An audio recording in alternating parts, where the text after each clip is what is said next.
I mean, I haven't met a single person who's been like really enthusiastic or excited about this game. It just wasn't a great idea. It wasn't anything that anyone was asking for, and it wasn't fun to play. Admittedly, though, I never played it because I just knew that I wasn't going to like it. So maybe I'm judging a book by its cover, but I just had a feeling that this wasn't for me. Now, I don't know what the details are about how this went down or what the deal was or the financials, but when someone makes something and it doesn't do well, it costs money. Like, resources were used on that, time was used on that, money was used, and there was very little return. I mean, barely anyone was playing 7 Days Blood Moons. I can't imagine that sales were more than a few thousand maybe, so that must have been a huge financial hit for the Fun Pimps and most certainly for Studio Illogica as well. So perhaps this deal was in the works long before 7 Days Blood Moons was even released, but 7 Days Blood Moons didn't do as well as they expected, and this is a good video. Selling themselves for like a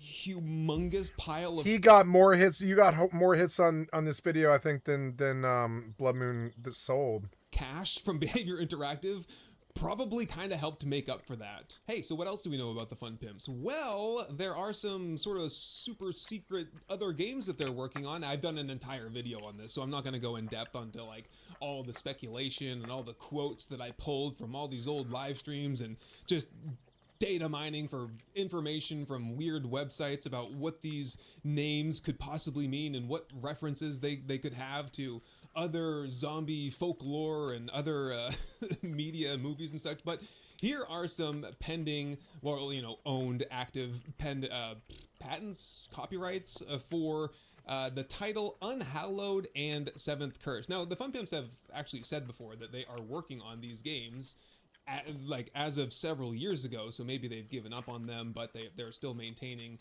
these trademarks. So are they going to continue working on these now that they are a subsidiary company to Behavior Interactive? Well, I don't know. I just wanted to say that the Fun Pimps have plans beyond 7 Days to Die. Well, at least they used to. So it definitely remains to be seen how this is all going to play out. 7 Days to Die is a Minecraft fork.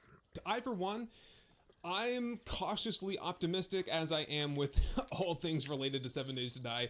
I hope for the best, but I prepare for the worst. Rick did say in the announcement video that they will be releasing more information on this throughout the year, and there is also a Reddit AMA on 3/25/26, that is March 25th, 2026, or 25/3/26 for all you European folks out there. And I, for one, will be asking them a few questions, most notably, what is going to happen with the roadmap for 7 Days to Die? Are we still planning on 3.0, 4.0, and then done? Or is there going to be a 5.0, 6.0? Or how are we going to move forward with 7 Days to Die? Not just this year, next year, but in like the 5 years to come. Anyway, that's all I got for you guys today. Thank you very much for watching. Let me know what you think in the comments down below, and I'll see you next time.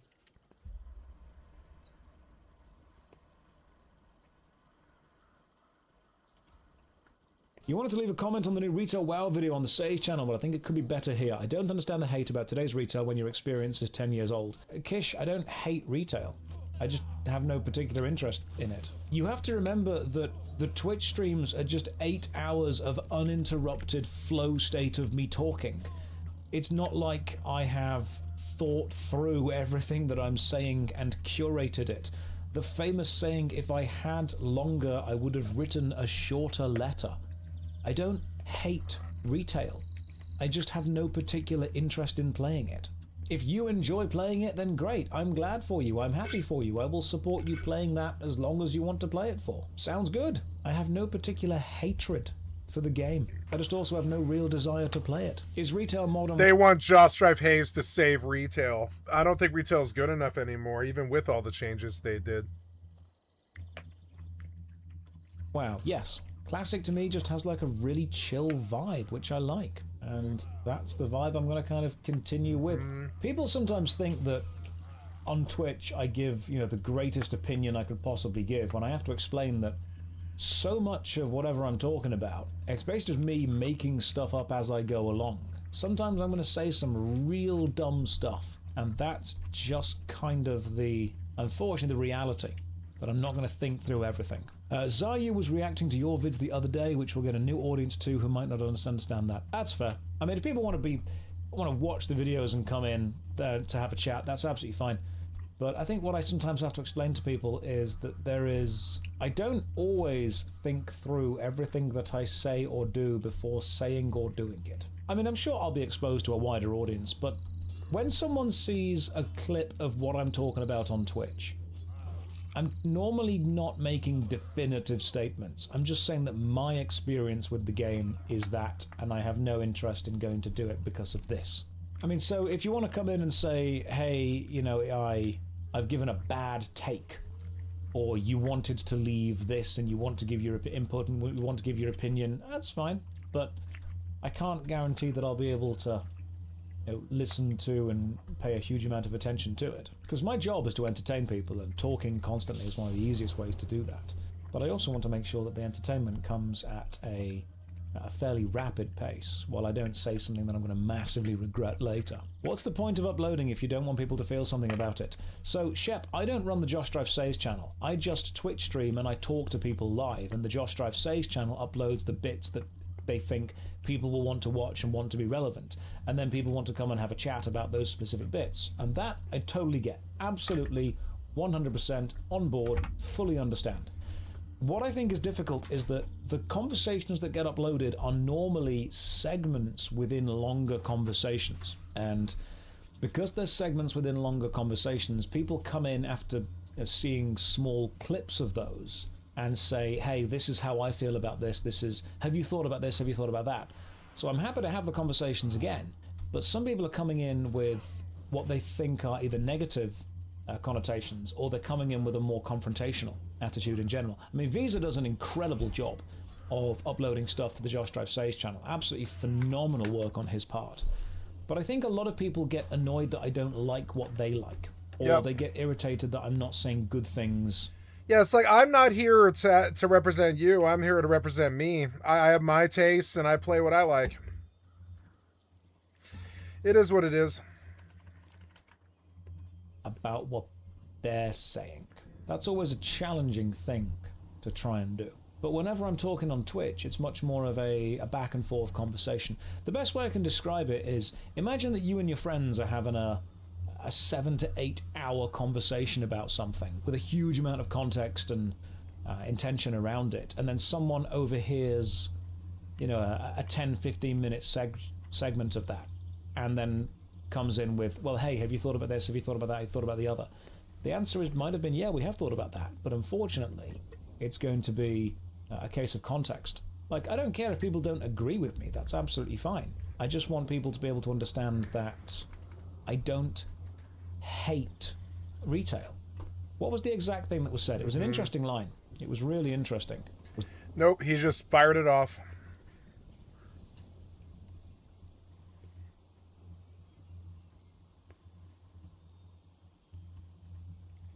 This is just a friendly reminder that if you hate trans people, you actually have something in common with Nazis. That's true. And it's exactly how I started my video the last time I talked about this. Reduce, reuse, recycle. Hello, ladies, men, and non-binary friends. Welcome back.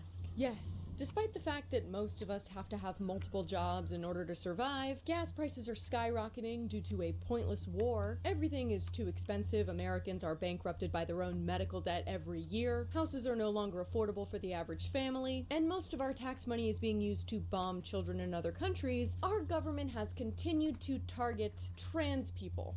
Yes, the ultimate enemy. We're just one non-binary person getting a septum piercing away from a collapsing democracy. And as much as cis people don't want to believe it, this anti-trans legislation is going to ruin your life too. Now, to give you a little bit of background, there's two main camps that transphobia falls in America. There's the conservatives that are threatened by just about everything that exists outside of the traditional white supremacist framework, thinking that gay people are an abomination, thinking that trans people are unnatural, and they try to get everybody else to live the lives that they want to live, despite priding themselves on being a part of a country that calls themselves the land of the free. But the second camp is especially sinister, in my opinion, because while conservatives just blanket despise everybody that dares to exist outside of this white supremacist patriarchal framework, TERFs and many liberal Zionist transphobic Democrats justify their transphobia by pretending like they're trying to protect women. Basically saying that every trans woman is just a man in a dress looking to assault women around every corner, which is certainly a stance to take, not based in any fact, data, or reality, but a strong stance nonetheless. This is a rationale that has kept the steady stream of anti-trans legislation going nationwide and across party lines, so we're gonna dive into that today. But first, I'd like to thank FlexiSpot for sponsoring this video. I am very excited to be partnering again with FlexiSpot. You guys know a couple months ago they sent me their Japanese joinery bed, so I think it's time for a check-in. And I'm happy to say it is just as stable, durable, and quiet as it was when we first got it. It's secured with Velcro, which keeps it firmly in place and reduces noise. This frame also has inward recessed legs to ensure the frame sits snugly against the wall, providing stability and minimizing squeaks. The bed is made from rubber wood, which is this durable hardwood, which is known for its strength and sustainability. It looks great and it holds up really well to everyday use. And after sleeping on it for the past few months, I can confidently say it is an excellent addition to our bedroom space. FlexiSpot is an amazing company. I also have their standing desk, which my camera is placed on literally right now. And it's perfect for the long hours that I spend on my computer making these videos for y'all. For those that don't know, Japanese joinery is a traditional woodworking method where interlocking joints hold the pieces together through tension and compression. This keeps the bed frame firm and stable, which keeps the bed stable and quiet every time you move or turn during the night. And the structure is actually tighter and more stable than other bed frames on the market and resists this wear and tear over time. FlexiSpot won't keep you waiting and will ship within 2 days and deliver within 3 to 5. You'll also find that this frame is much more cost effective than others of its kind, so you're getting the most for the money that you're spending. We went with a simpler design, but FlexiSpot is incredibly customizable. They have headboards, nightstands, electronic adjustable backrests, and if you go with the pillow board option, it is removable and washable, which makes it super easy to stay clean and fresh. Click the link below to experience the FlexiSpot bed frame yourself and use my code for an instant discount. Transform your sleep with comfort, convenience, and unmatched value. Thank you, FlexiSpot. Now back to the video. As we all know, this bullshit about protecting cis women has already backfired with this anti-trans legislation. As these bathroom laws continue to roll out, we are continuing to see cis women getting the run speed harassed, saved. and That's harmed good. by it. Transphobia demonizes completely normal forms of being and expression, most of which are out of our control. And when there are legal consequences for existing outside of the tolerated lines of gender expression, then all hell breaks loose. Danny was apparently in the women's restroom at the Walmart where she worked when she heard a man's voice shouting from outside the stall. The man yelled a slur for transgender people and said that he was going to beat them up. We have a man who has followed a cis woman into a bathroom and is now threatening to brutalize her because he incorrectly thinks that she might be trans. He thinks the existence of trans women endangers people in a bathroom, but the only one threatening physical violence in a story is him. A cis man. Davis, who again is not transgender, said that she feared the man thought she was trans because she's 6'4". She hid in the bathroom until the man left. She was fired a week later. Her immediate supervisor was supportive when she reported the incident. So she was shocked and confused when she was fired around a week later for not reporting the incident to the right managers and thereby creating a, quote, security risk. Now she says, I took it to mean that I was the security risk because someone had mistaken me for being trans. We saw similar tantrums with Imani Khalif and continue to see it with athletes like Barbara Banda. Again, these are cis women, but because of this anti-trans panic, they are being treated like criminals. And we've seen over and over again, these governments don't have a plan for these policies. They just want to appeal to these bigots who foam at the mouth over the culture war. They want to make it seem like they're actually doing something, when in actuality, they're not really doing anything except fucking everybody over. They want to get a win on the board without doing anything meaningful or helpful. What restroom should I go to? In the State House.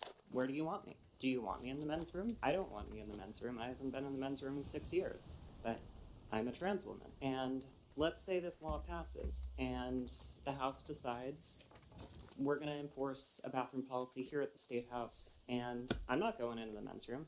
I'll tell you that right now. I am more likely to be assaulted in the men's room, statistically. Trans women, when forced to go into the men's room, are, I believe it's somewhere along the lines of at least 4 times as likely to be assaulted. We are the people who are being targeted here. And that's terrible. The testimony before makes absolutely no sense, because if I walk into the women's room, and even if somebody points at me and says, I think you're trans, how in the hell are they going to prove that? I'll give you my driver's license. It says female. Like, what do you want from me? Do you want me to strip down? What if I just say, no, I'm not trans? How are you going to prove that? And we've seen it happen. As you cited in Boston, Senator Altshuler, it's happened in Boston, it's happened in Arizona, it's happened in Florida, where random citizens think they are vigilantes and think they can tell whoever is trans. And they are wrong. They accuse cis people all the time of being transgender. Cis people, cis women, have police called on them.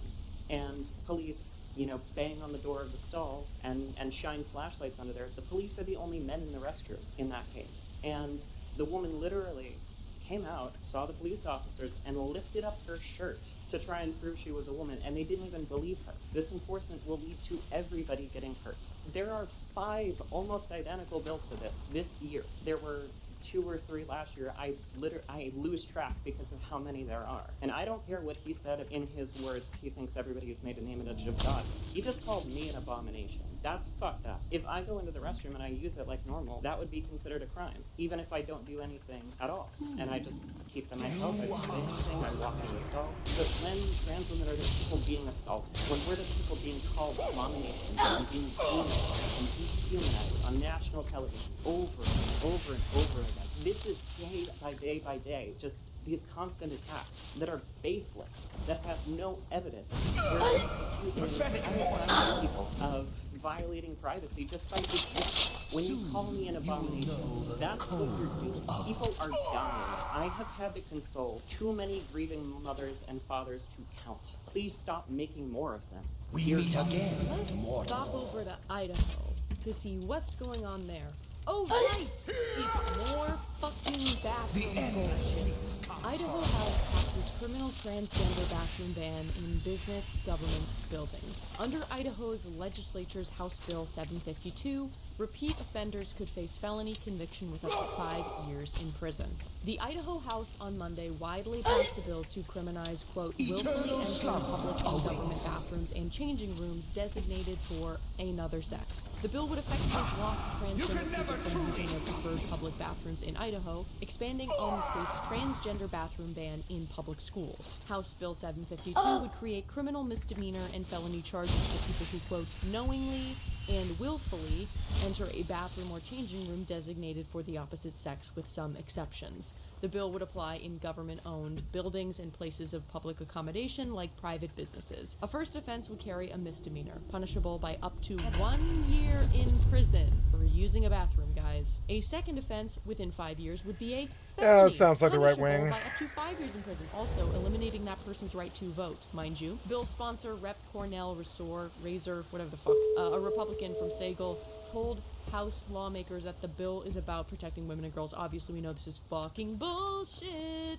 How about we protect them from straight cis white men first? Those are the ones who are raping them. It's not trans people, babe. My name is Nixon Matthews. I'm a Boise resident and proud trans Idahoan, and I am opposed to this bill. And I want to what this looks like for me. Say one of the men here walks into the men's bathroom, and you see me walk into a stall, and you know I'm trans. And since you're all law-abiding citizens, you're going to call 911. You say, hello, 911. There's a trans person in the bathroom.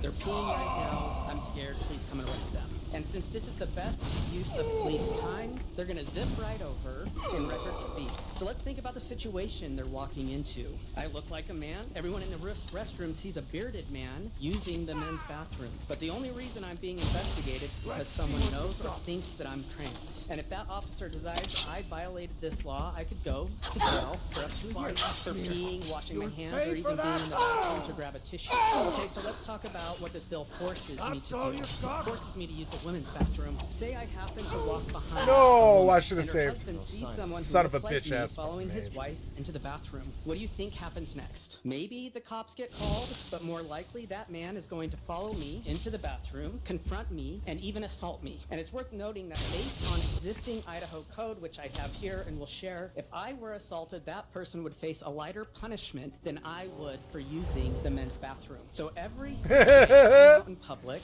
I have to decide, do I feel like going to jail today, or do I feel like being It's attacked? not funny, I'm Trans sorry. people make up 0.4% of Idaho's population. In the past 5 years, this body has passed 17 laws targeting trans rights, 5 this session. So I just ask, 1, is it enough? When do we reach the point when it's been enough? Why is everyone so obsessed with trans people and where they go to the fucking bathroom. It's so weird. I'm in New Hampshire with my lovely boyfriend, who's getting gas for us right now. He's the cutest, sweetest, nicest person I know. But everyone else wants to...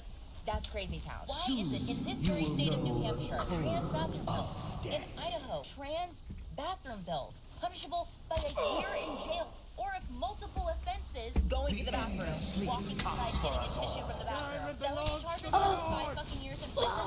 What the fuck? There is no more. With the whole Idaho ban as well, that they're, they're saying it doesn't even matter if it's in the state. If you used the wrong bathroom in a different state and then you came to Idaho, then you could be punished. Excuse me? This is harmful to everyone, trans people and cis people. But no one fucking understands that because you hate trans people so much. But all of these people who hate trans people have probably never met a fucking trans person in their life. They're just people. They're just fucking people.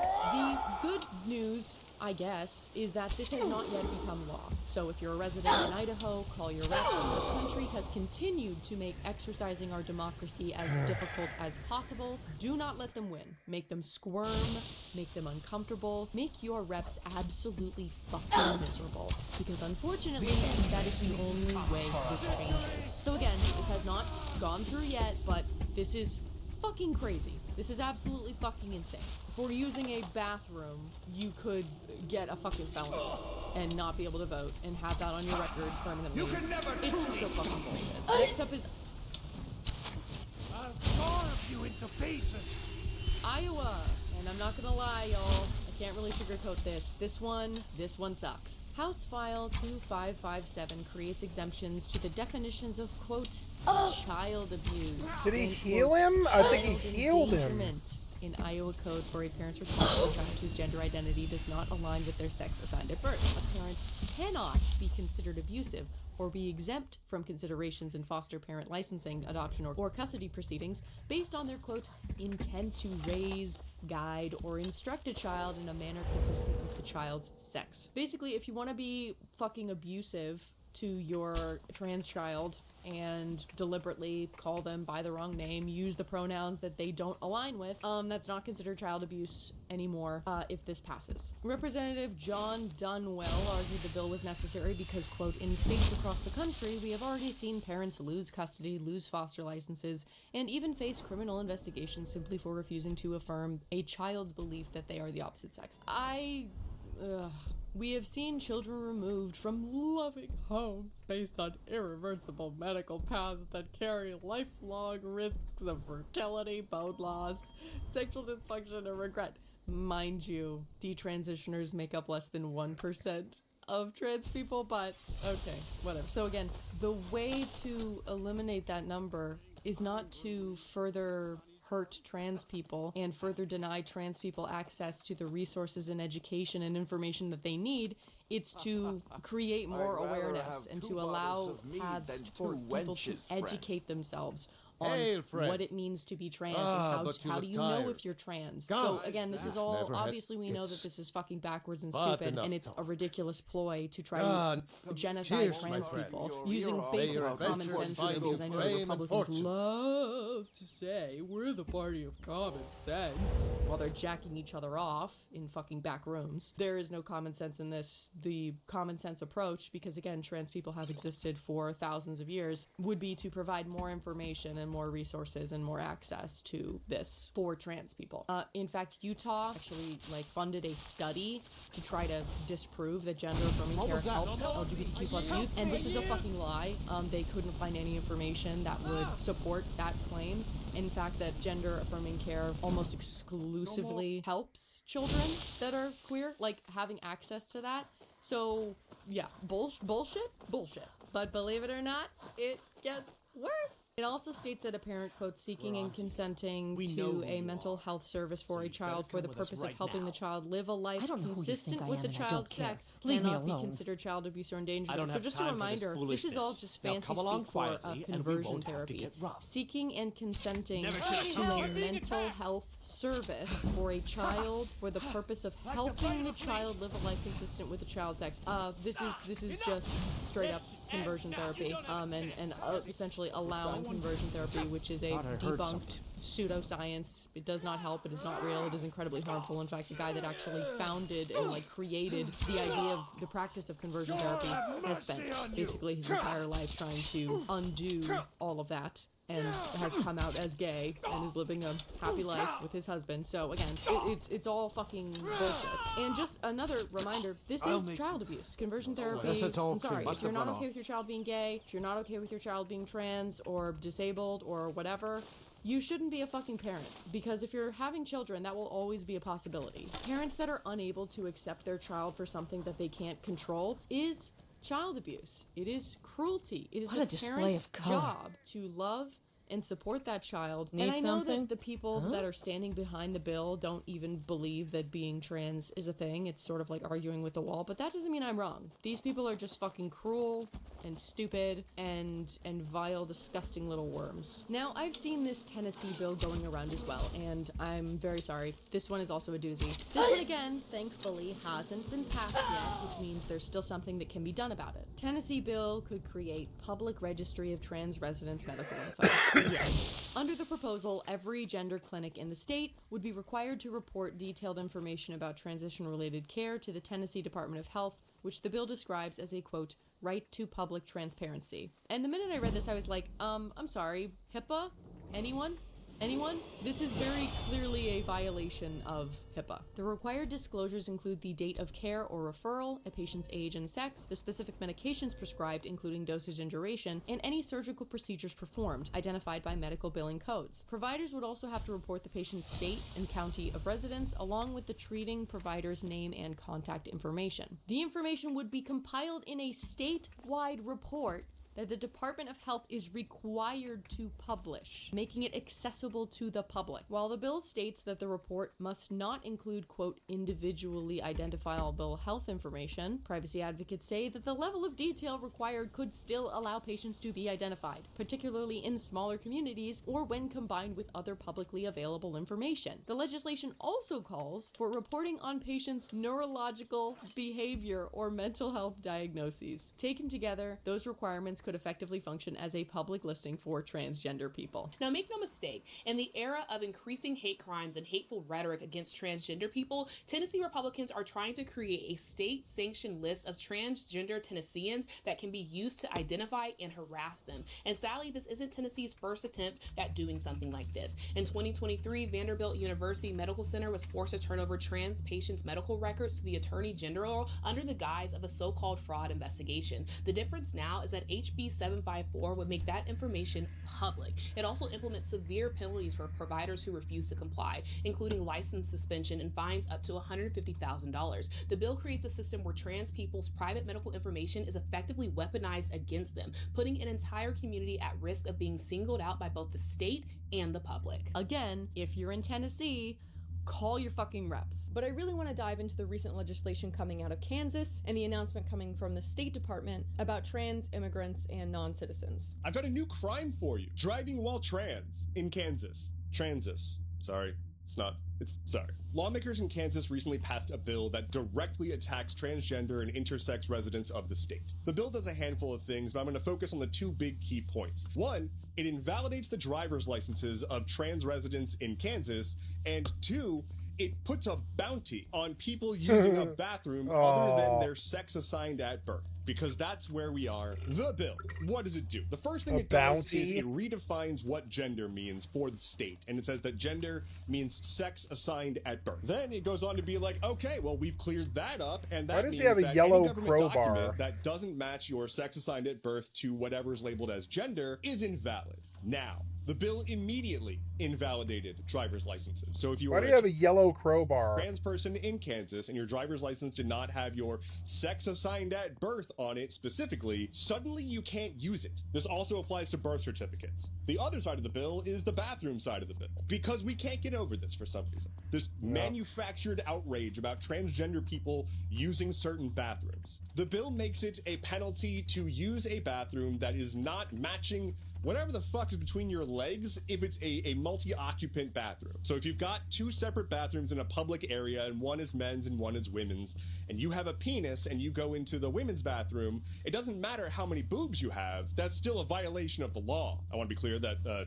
penis and boobs does not define man or woman, but funny jokes, haha. How is this enforced, though? Like, who's going to be standing in the bathrooms and checking your junk? Well, apparently it's going to be enforced by enticing citizens to narc on each other for $1,000. Specifically, it states that you can file a lawsuit up to 2 years after an incident in which, quote, the plaintiff was aggravated by the invasion of such individual's personal privacy or is otherwise harmed by a violation of this law by an individual of the opposite sex. Said more plainly, I don't like that this trans person came into the bathroom. Give me money. Now, when I first heard this announcement, I can't believe more people didn't come to this conclusion. And it's probably because for now, this is something that only affects trans people. But to me, huge red flag beyond it just being awful to trans people. The state can now just declare your license invalid if they want. You don't need to commit a crime. You don't need to violate any laws. You don't need to break any rules. You don't need to do any of that. You are simply existing. Just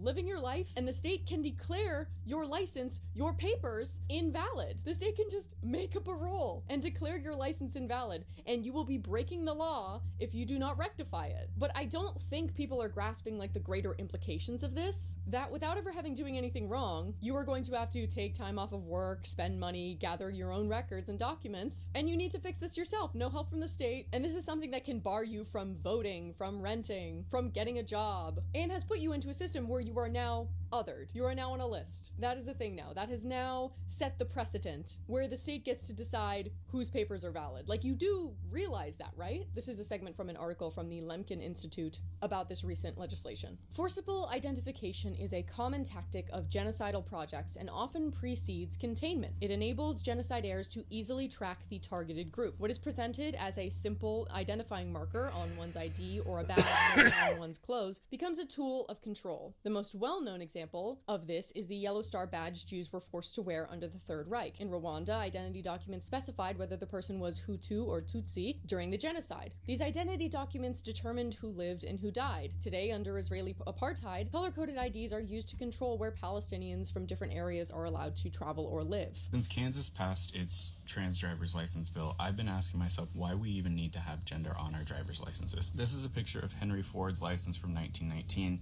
You'll notice that it includes his race or color white. So let's start by asking why we would need to include race on a driver's license. Henry Ford visually, to anybody who pulled him over or needed to identify who he was or identify that he was operating a car legally, would be able to tell visually that he was white, or at least assume he was. Because race, like a lot of social constructs, is something we tend to identify mostly visually. For the most part, anybody who was white would be able to be identified visually as white by an authority. Anybody who wasn't would also be able to be identified that way. You could argue that since there's no image of Henry Ford on here, the categorization of race here helps serve as an identifier for him. But because there's no visual characteristics that fall specifically within one race, more helpful identifiers would be specific descriptions like hair texture or eye shape, the way that we have hair color and eye color and height here already. So if race isn't a very helpful metric for identifying somebody on this license, what is it doing on the license? What purpose does it serve? And to answer this question, I think a helpful further question to answer is, what is the purpose of a license at all?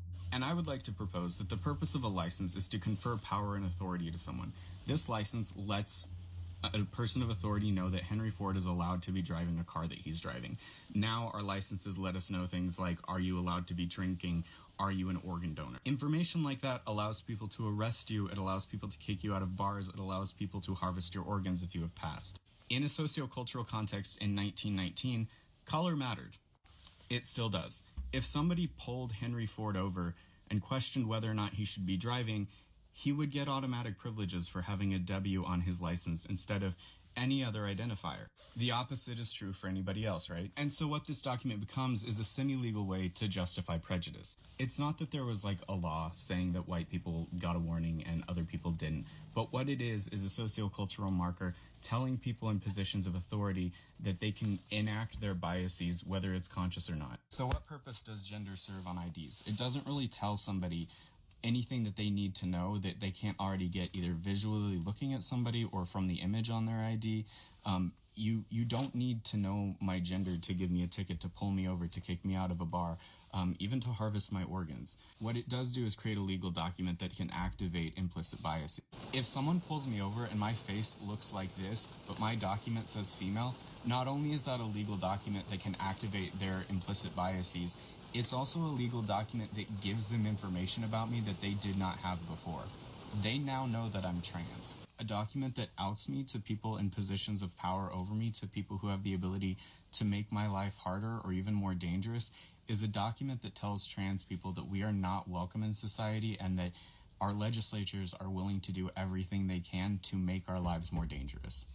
And the devastating part of this is that the violence against trans people will likely increase, especially against those who were previously passing, because it will be very clear whenever they have to present their license that they are trans. Any interaction that requires a license, voting, getting your medication, traffic stops, even getting a drink at a bar, there will now be a blinking light over their head saying, "Hi, I'm trans." This is a major concern of mine. I'm worried for my friends and anyone who does not have the support that they need. I'm on my way to court where we're asking a judge to temporarily enjoin Kansas SB 2404, a Kansas law that takes away transgender people's driver's licenses if they've updated them to reflect their gender, and that criminalizes transgender people from using the public restroom in government buildings. This law is unconstitutional. How do I lower the sensitivity in Skyrim SE? Our clients and all transgender Kansans' right to personal autonomy, informational privacy, equal protection,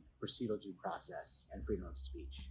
We're hopeful that the court will enjoin this law, stop the harms that are befalling transgender Kansans who just want to go to work, go to school, live their lives as themselves without fear of people accusing them of being in the wrong restroom and being criminalized for that ordinary conduct. The next thing I want to talk about is the recent rule that has been put forth by the State Department and the subsequent claims of misinformation online. Now, as someone who talks about current events and politics on YouTube, I understand the importance of reporting accurate information and how dangerous misinformation can be, not only as a tool for propaganda, but also for fear-mongering. And from what I understand, a lot of this started from a Substack post covering this, with the title, "Trump Administration Opens the Door for ICE to Target Anyone Suspected of Being Trans." Don't worry, we're gonna get into it. Because this is terrifying. I saw that and I was like, fuck. Unfortunately not unexpected, but terrifying. Then I saw more people within the trans community on TikTok covering this and referencing this Substack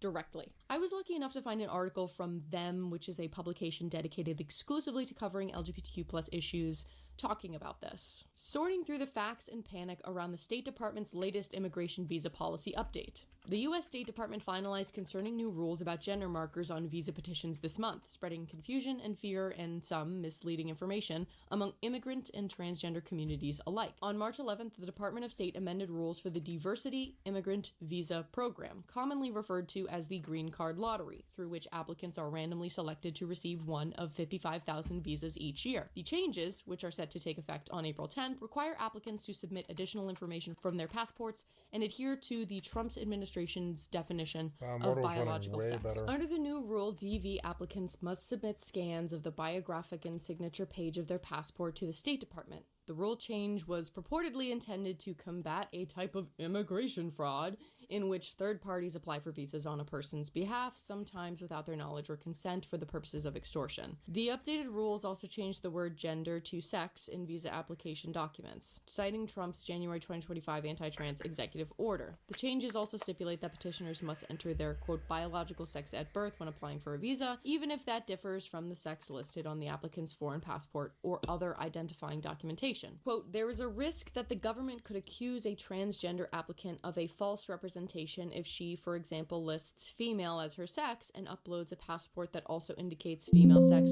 without also disclosing her sex assigned at birth. While U.S. law enforcement agencies do have a long history of anti-trans profiling, Picasso tells them that the new DV program rules alone don't change the likelihood of whether ICE agents could detain trans immigrants and asylum seekers over their documents. Given ICE's lawlessness, some may also be concerned that this new policy will out the applicant as transgender to DHS, and that ICE may engage in some general harassment. But I don't see that being tied to this rule specifically, and it's a bit presumptuous to assume that transgender people, especially those of color, are not already being targeted. How can trans people in the US prepare for possible run-ins with ICE? The Transgender Law Center recommends that trans and gender non-conforming immigrants and asylum seekers keep detailed, photocopied records of work history and immigration documents. TLC attorneys caution against traveling with foreign passports and IDs or forged documents. Those targeted by ICE should not speak to, sign documents, or open the door for agents, who are allowed to lie prior to and during detention. If a detained person fears they will be persecuted, they should state this, quote, several times when interviewed by an immigration officer. And while this will seemingly only affect a small group for now, I do want to be clear that I believe this is absolutely laying the groundwork for even further encroachment on trans immigrants and trans people in general. Make no fucking mistake, and that's not fear-mongering. We've been presented with the facts of the current situation, but it would be naive to assume that it stops here. As queer people, or any person within a marginalized group, we need to prepare for the worst and create safety measures for ourselves. This is another entry from the publication The Advocate that delves further into potential outcomes following this rule. Under the new rule, visa and immigration systems will record sex assigned at birth rather than gender identity and recognize only female and male classifications. The policy applies to visa processing and immigration records maintained by the State Department, including applications for programs such as the Diversity Immigrant Visa Program. For transgender and non-binary travelers, particularly those whose passports reflect gender markers that differ from their assigned sex at birth, the policy could create bureaucratic conflicts between identity documents and federal immigration records. Such discrepancies could carry heightened consequences amid the Trump administration's aggressive enforcement posture, where inconsistencies in official documents can trigger additional vetting or allegations of misrepresentation during visa adjudication. Immigration attorneys warn that information recorded during visa adjudication can be transferred to federal enforcement databases used by immigration authorities, including ICE. Discrepancies between identity documents and government records can later surface during border inspections, asylum screenings, and removal proceedings. So for the initial reporting on this rule, you had the Substack and various people referencing the Substack basically saying ICE now has free reign to grab any trans people off the streets. And then you had another camp where there were people trying to be like, these people are fear-mongering, this is misinformation. And then you had another camp saying that this was only going to affect those involved in the Diversity Immigrant Visa Program. And I think what you need to have an appreciation for is that the reason why people are so scared is because ICE has not been operating within their own policies, within their own rules that they have publicized. They are going directly against their own talking points that sold people on this action in the first place. They are not just going after criminals and felons, they're going after people that have clean records. They are not just going after immigrants, they're going after anybody that speaks Spanish.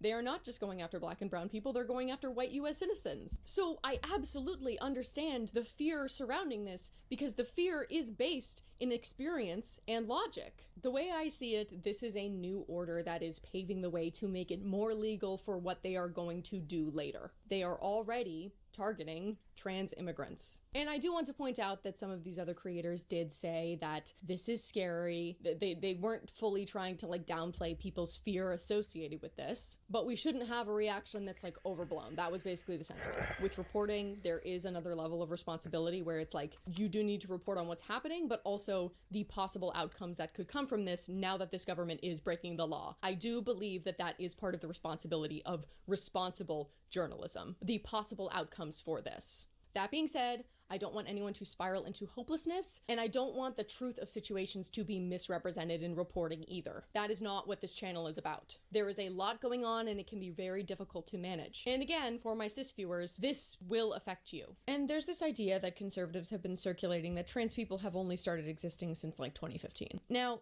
typical of many conservative talking points, this is a straight-up lie. In fact, the documentation of transgender and non-binary identities dates back as far as ancient Mesopotamia and the Bronze Age. We're talking like 5,000 to 7,000 BC here, meaning trans people have been around literally longer than Jesus Christ and fucking Christianity. Scholars have also found expressions of gender variance, cross-dressing, and transgender dynamics in ancient Greece. One of the most revered times in ancient history, people talk about ancient Greece all the fucking time, and it was an era of widely celebrated philosophy and art. And guess what?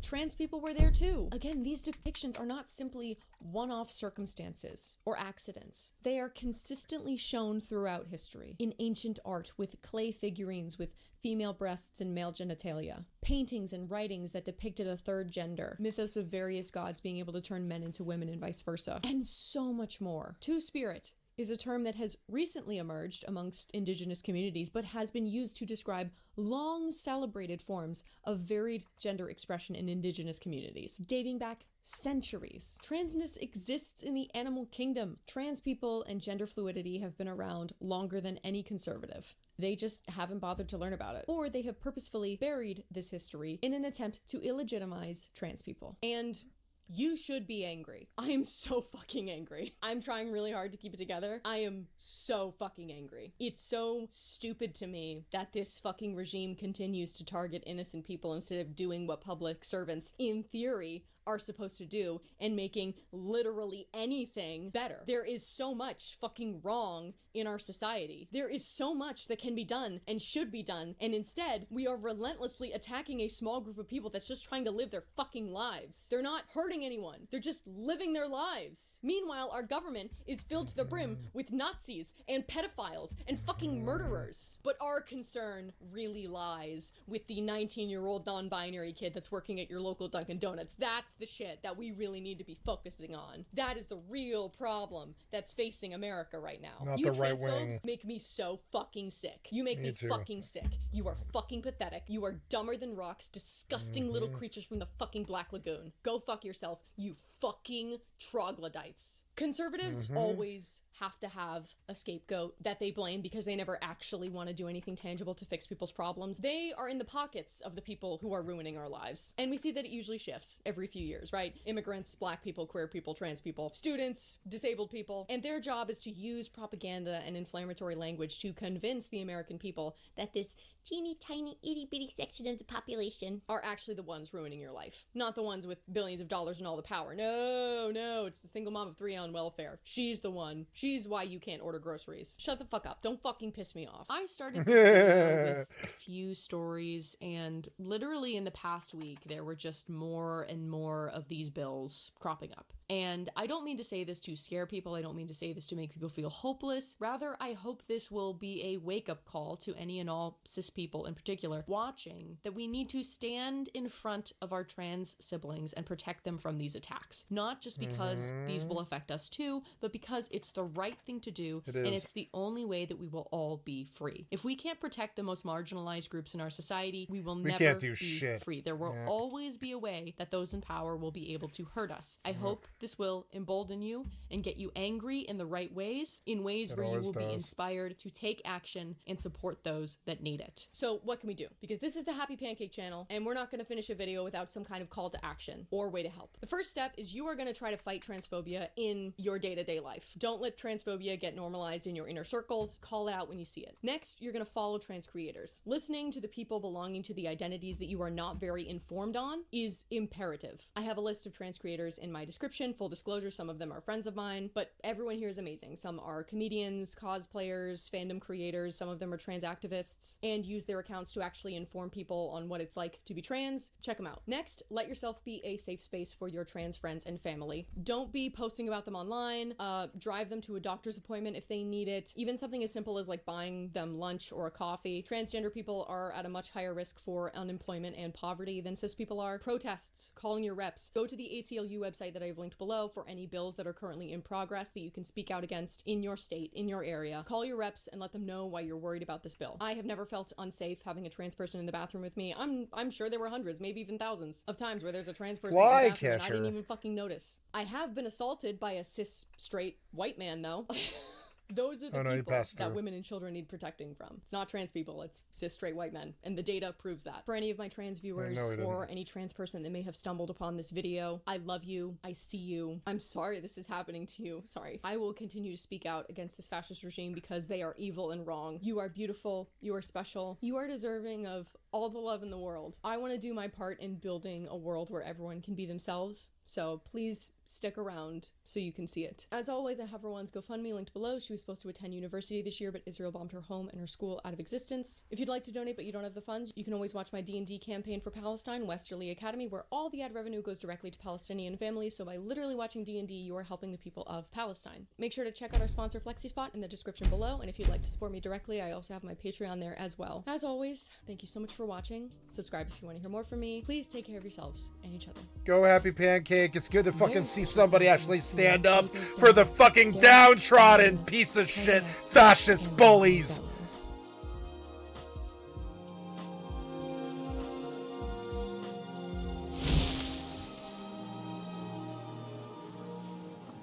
This is a little better. Not really, though. You can see that it's not.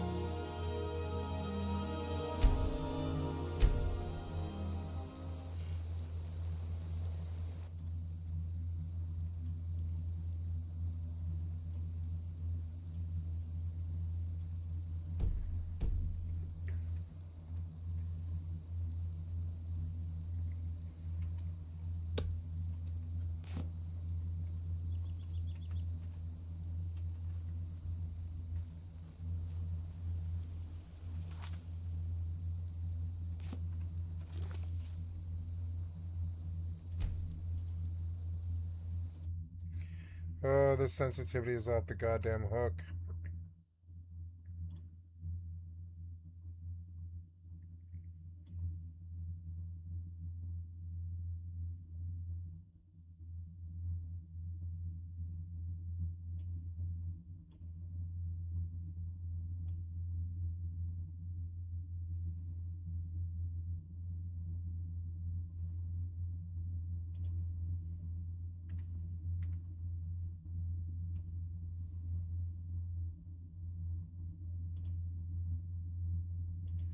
Can you turn down the fucking sensitivity? It's really bad.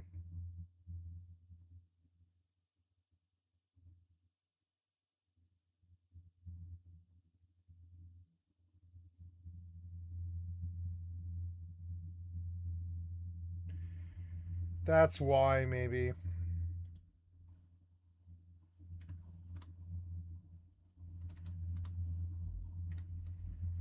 That's maybe why, so...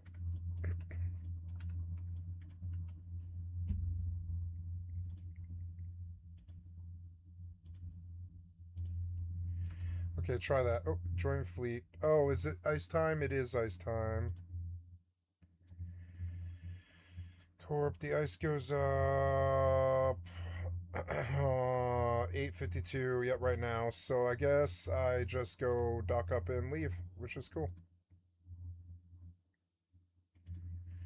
I am leaving Poshvon. I banked like 30 mil or something, and that's fine for a short stay, and I'm learning that I can do that when I have nothing else to do, which is kind of cool. So yeah, load this again, see if I can get you to actually work. I hate the launcher.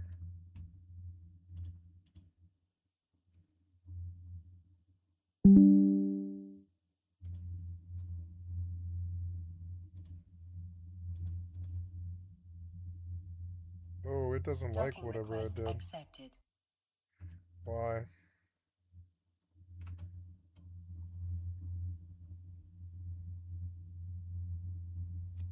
Oh.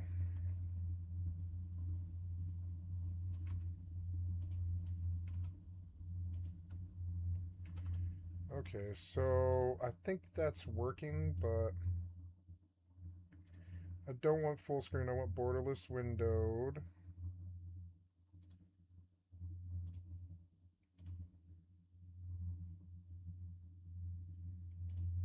Now I think I can probably make that work too, which is good.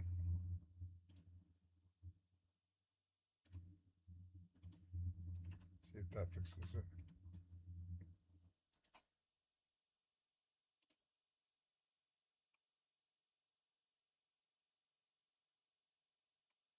Good, no augs. I need a booster.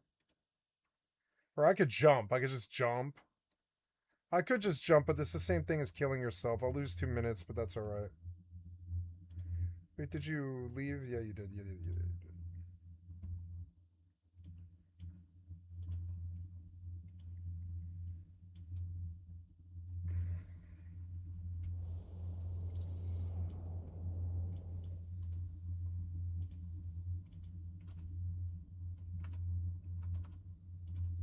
They're better, but I don't think the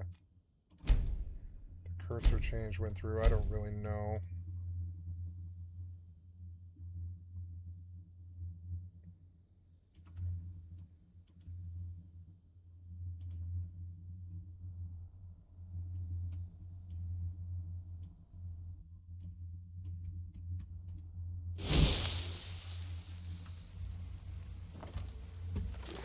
There, I did it. I managed to turn it down so low that I can't move my camera.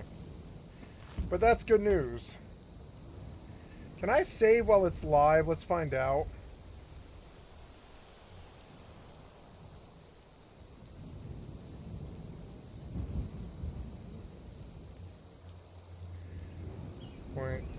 .001. Oops.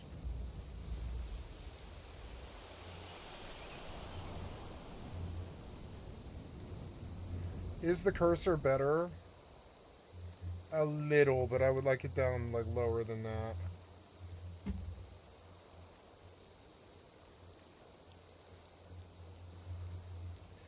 Can I change these mid? No. Alright, well, let's save and get out and try again.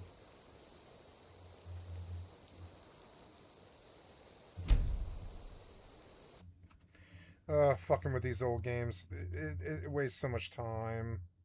Fucking with old games pisses me off.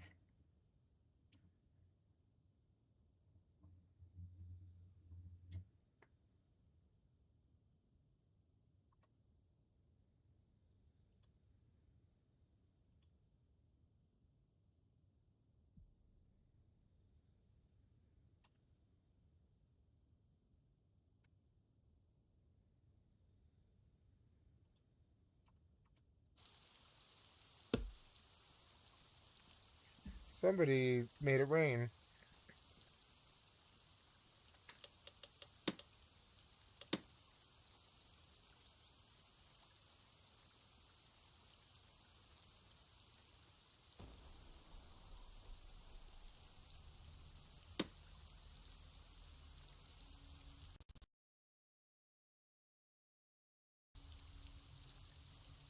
It's not much better, is it? No, drop it all back down again.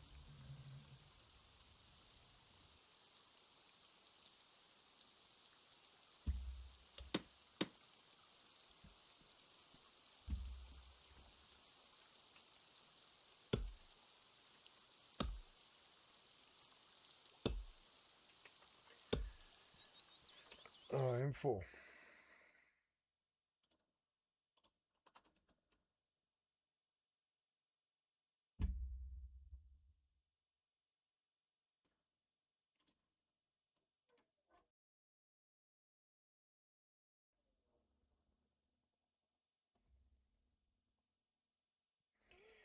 Oh my god, I have so many retrievers.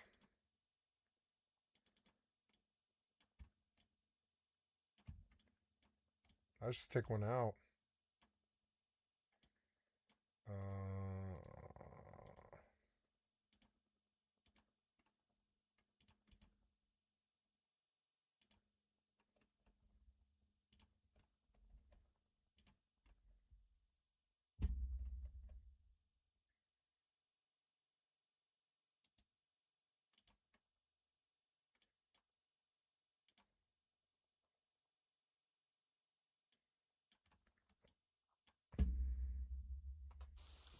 Oops, I went too far.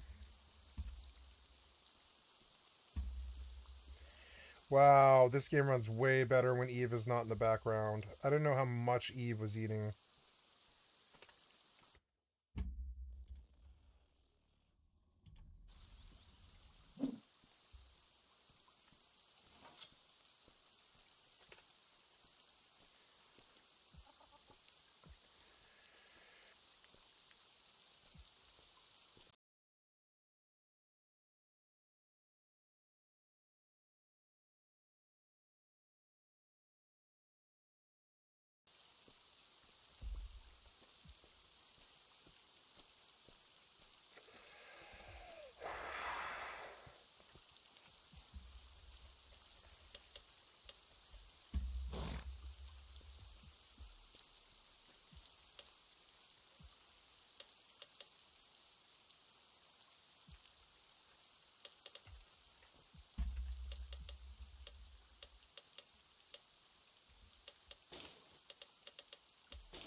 Warping to Stargate.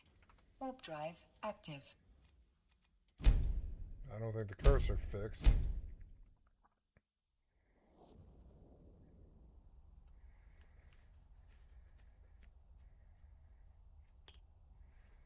Except by the time you shock somebody all the way down, they just die. Their magic doesn't matter, and you can't see it anyway. Yeah, this was better. Little better. Approaching Stargate. Are you close to better? It's actually really close. I'll have to go back out one more time. No. Autopilot jumping. Yeah. Hopefully my GeForce Now will save those settings. Hopefully, we don't really know. 0.01 Warping to Stargate. was almost good enough. We'll try 0.03.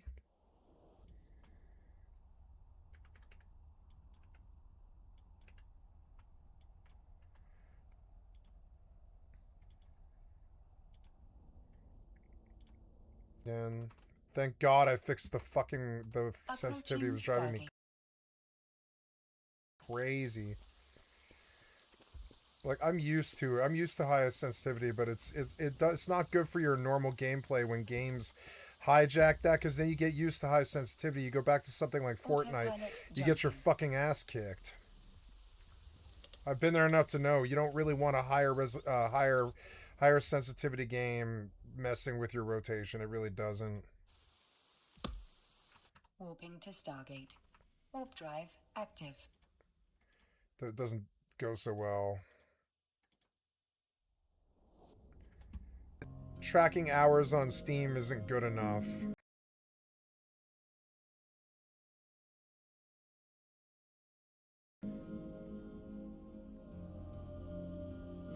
So this client really was, the Bethany Pi was really the solution to the sensitivity thing, which was cool.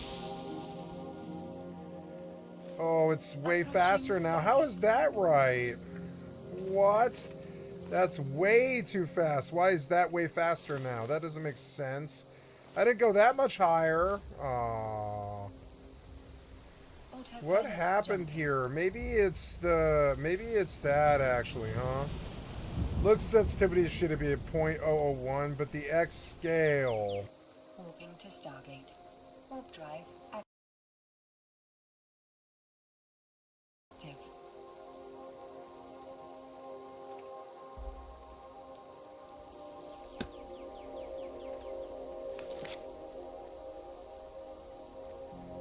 It's dumb that you can't Alt F4 this game. These old games, I'm learning that they're time thieves. They're time thieves to even get them to run. Final Fantasy XI on Horizon, it's such a time thief. It's eaten up so much of my time, and I'm learning to stay away from games that just aren't updated, modern. You know, it eats so much of your fucking time that you could be doing other things. Like, should I play Skyrim at all? I could probably just go back to Tiny Tina's Wonderlands. You know, I was having fun playing a mage on that game. It is fun. It's a little too frenetic, and it requires too much, and it's not the right RPG, and it's just like all these issues, but I don't know.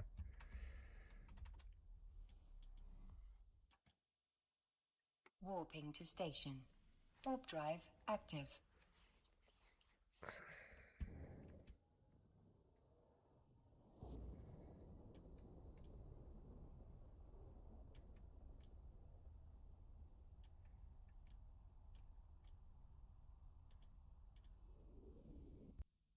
Approaching station.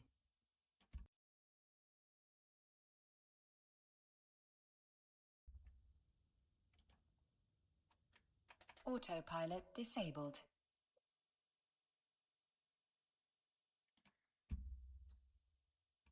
Warp drive active.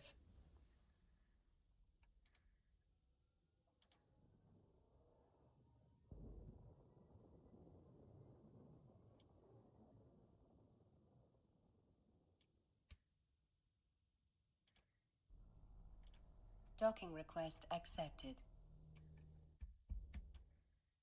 I think I want to run Eve on GeForce Now in the future. It disconnects.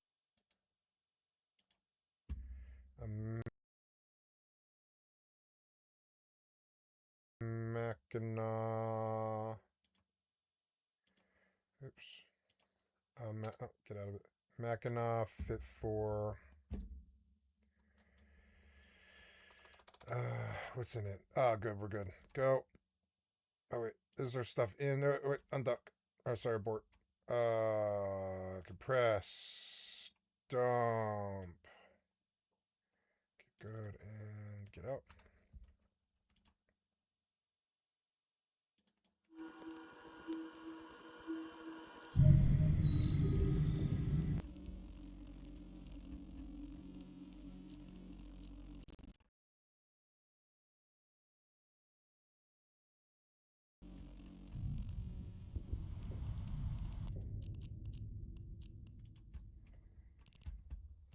Warp drive active.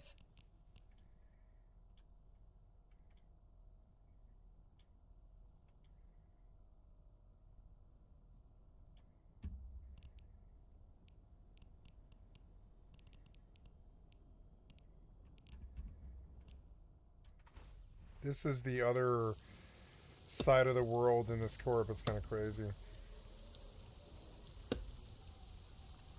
And I want that to fix. And I think that's post-processing, right?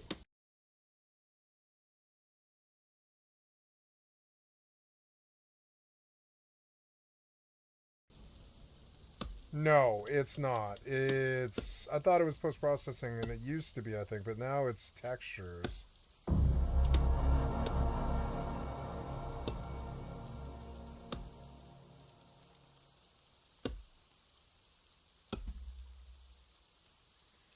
I don't know. No, it's not textures, I don't think.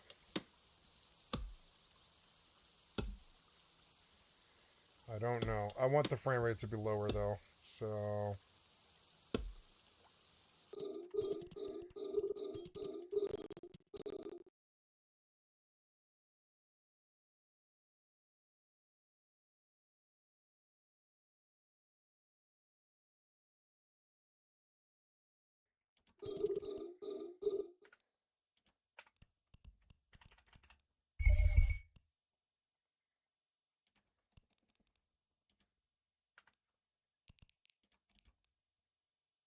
Who is the orca here?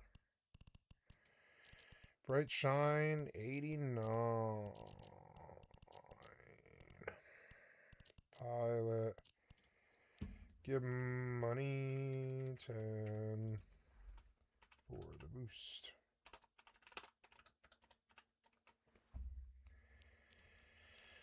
Away. I'll do like one right there.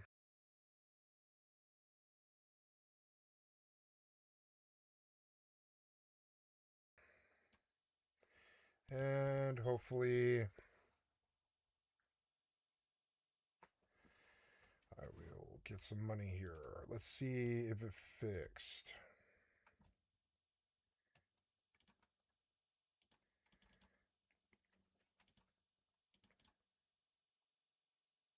There, that worked, I think.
I can't move up and down at all. So, I don't know. Something's pretty bad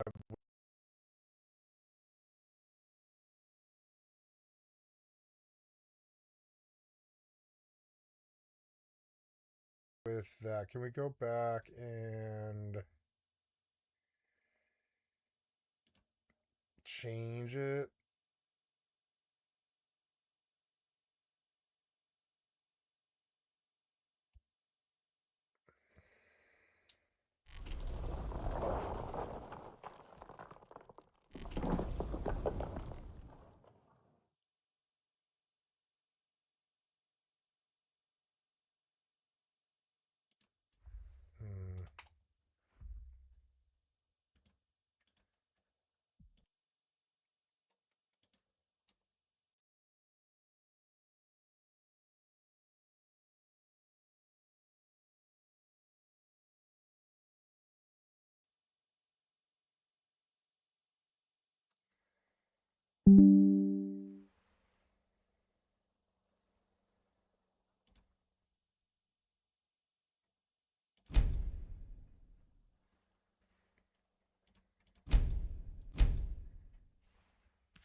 I was DC'd for some reason.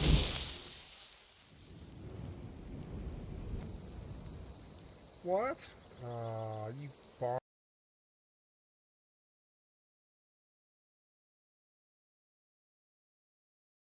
me all the way out? Oh, damn it. Get me back in. No, something's really wrong with this, so go see if I can fix it in here. Total looks 7 sensitivity down.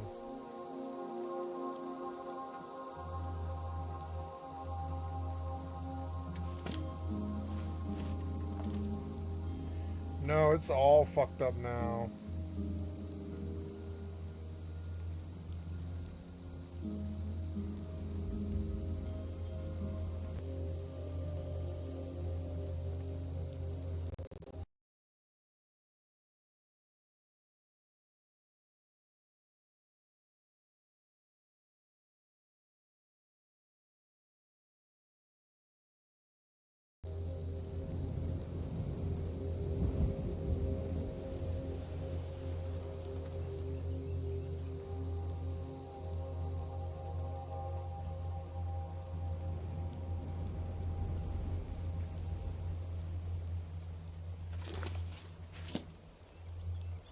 It's almost right, but not really.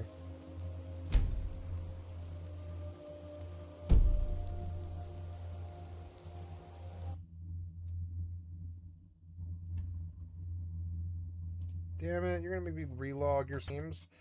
They're so much hassle.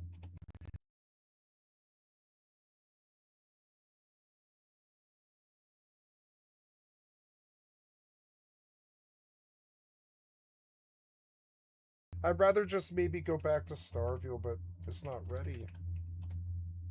Oops. Oops.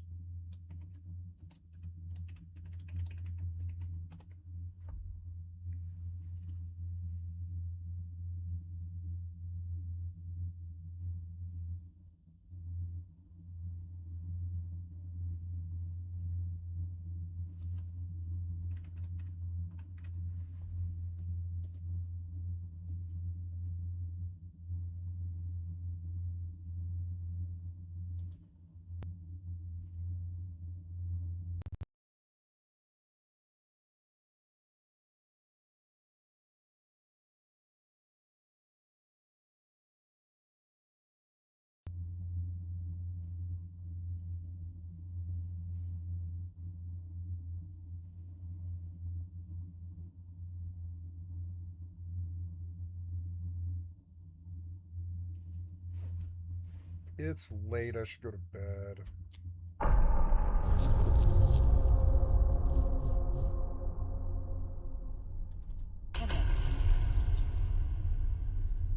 I let it get too late, damn it.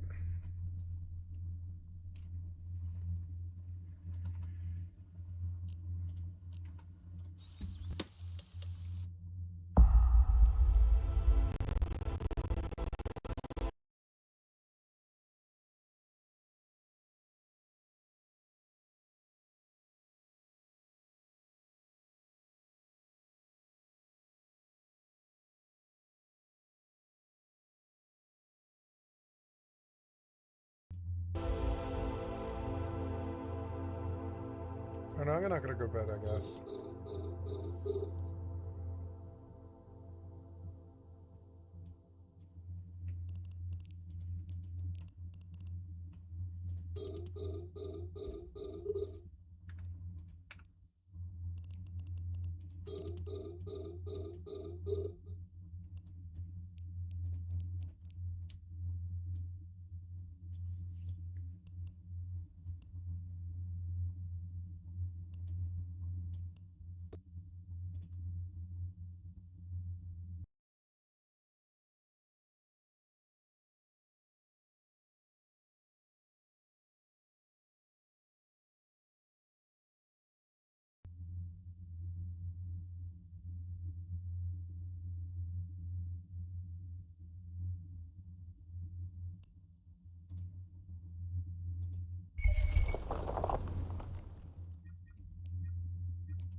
Oh, now the music's on.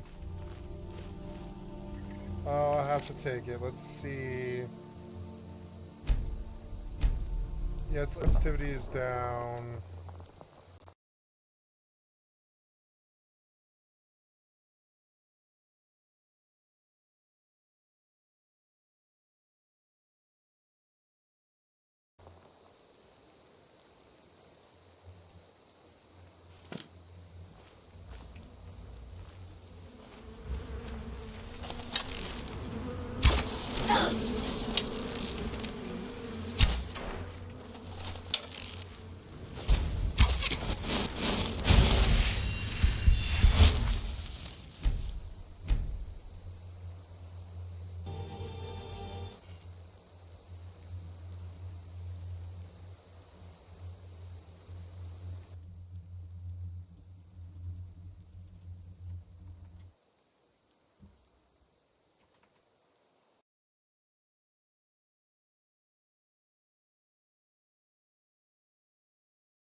I can deal with the faster sensitivity. I actually like it. That's the worst part. Maybe I should just turn up my sensitivity and... Oh, got his ass. That was a good fight. That was a really good, like, fucking, like, you know, RPG fight that felt good, like, Extraction good.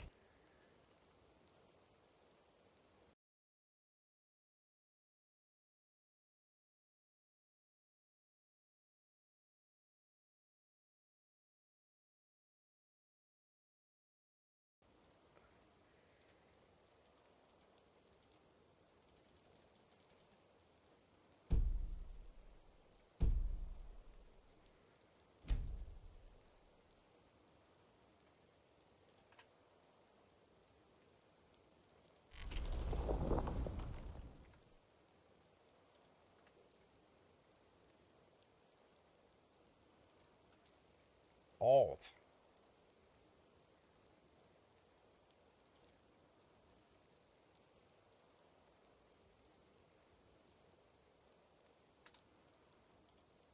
Wait, it's not letting me do my mouse keys. But that's so good. Wait, what?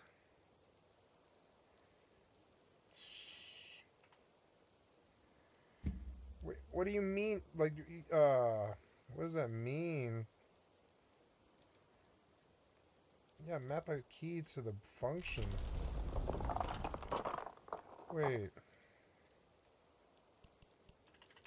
Oh, I disconnected. Oops.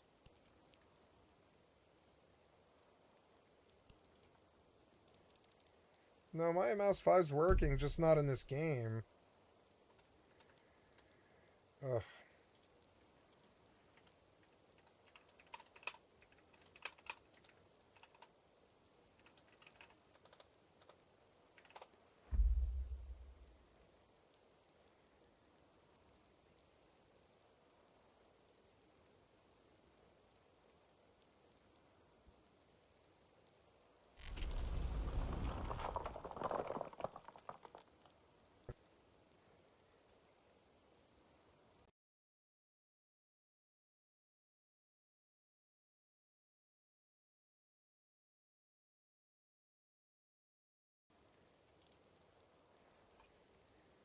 No. All power.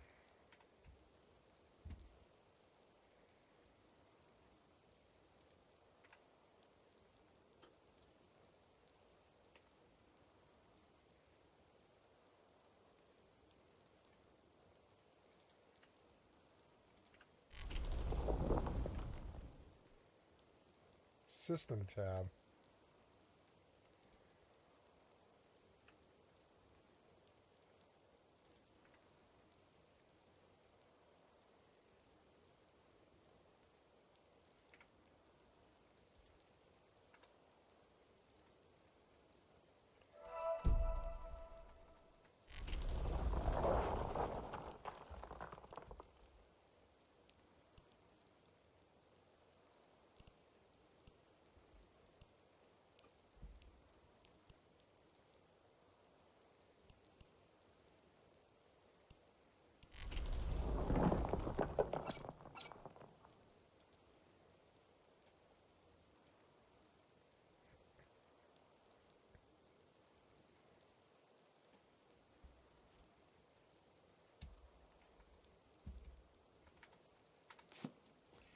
You're not letting me use my mouse keys suddenly.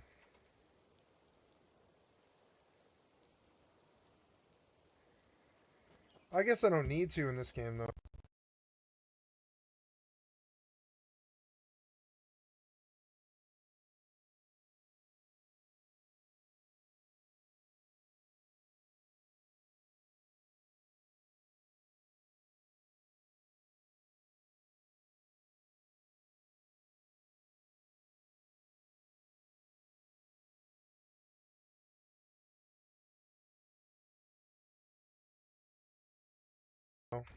Whatever.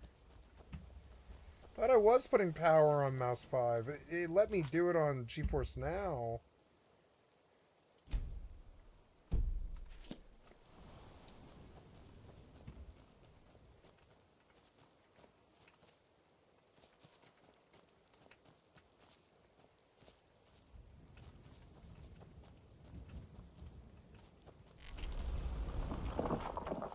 Why was there nothing here? Oh, I guess it wasn't nothing.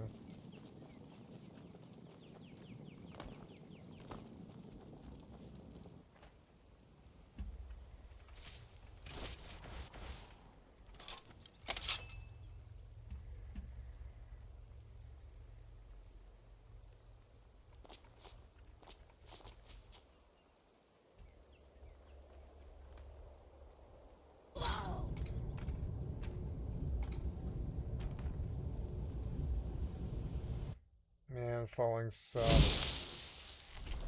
I shouldn't be playing older games like this. It's just too old. I think I'm gonna get off it.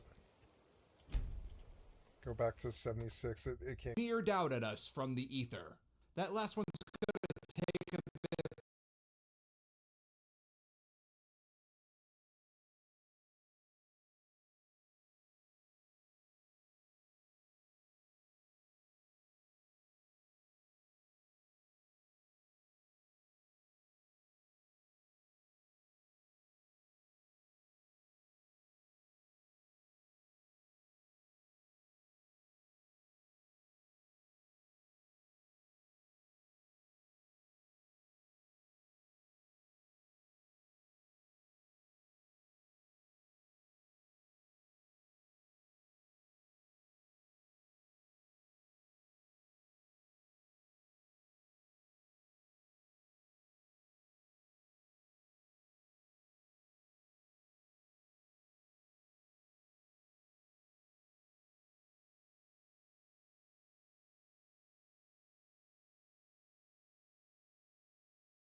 But I know we can do it. Unrelated to that though, I've been playing a lot of Abiotic Factor, a survival game where you and your friends play as a group of scientists stranded in a massive facility during an interdimensional disaster and containment breach. Why yes, it is very much inspired by the likes of Half-Life and the SCP files in the best way possible.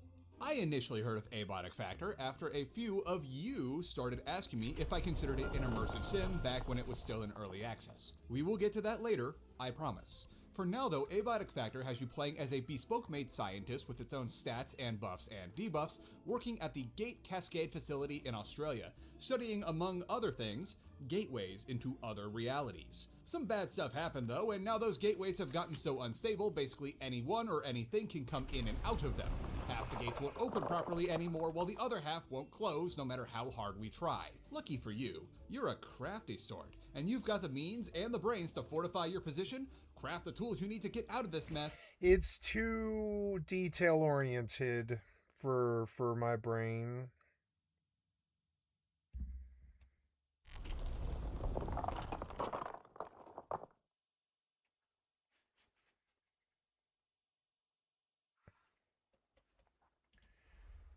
Let's look at the Valheim combat update.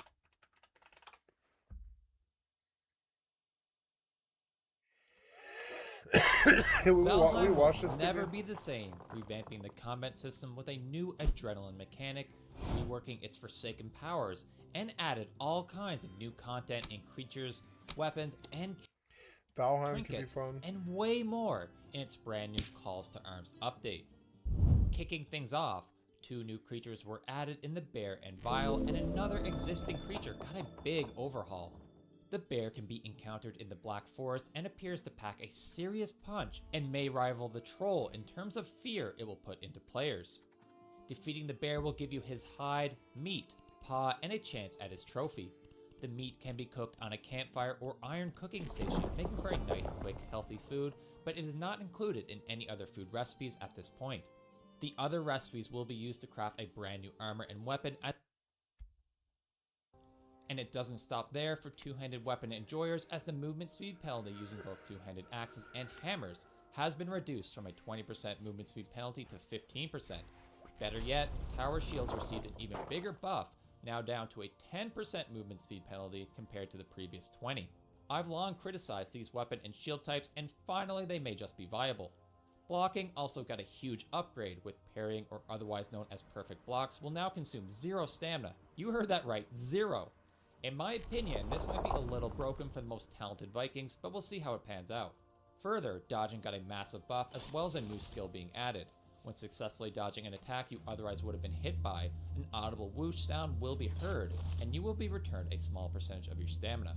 By increasing this skill, you will reduce the stamina required to dodge from about 10 down to 7 at level 100. Third, and perhaps most transformative of all, is a change to hitboxes against enemies on slopes. Going forward, hitting enemies should be drastically improved, especially beneficial. Yeah, I hated that actually. The mountains and mistlands, and making my beloved spear even better. You can even hit corpse piles with a spear now. Amazing! Bone piles too, which can now also spawn in brand new meadows POIs in these tiny little battle arenas. Rumor has it, only 5 of these can spawn in any given seed, and will serve as another rare meadows point of interest. Maybe it's time for a Valheim return. That's an updated modern game. Yeah, I'm on GeForce Now, so, but yeah, Valheim will run well, I think. Yeah, install this. What is this, like 2G or something? Yeah. Go online, install. It is 240. I'm just looking for something to do while let's see how long it takes Valheim to install.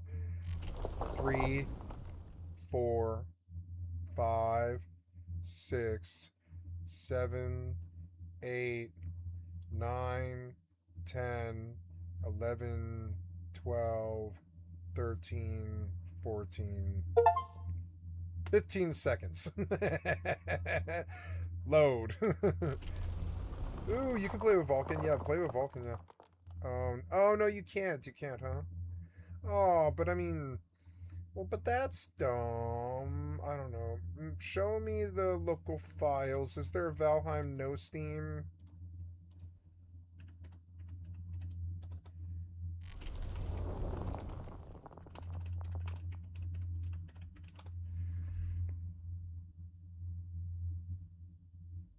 No, nothing missing.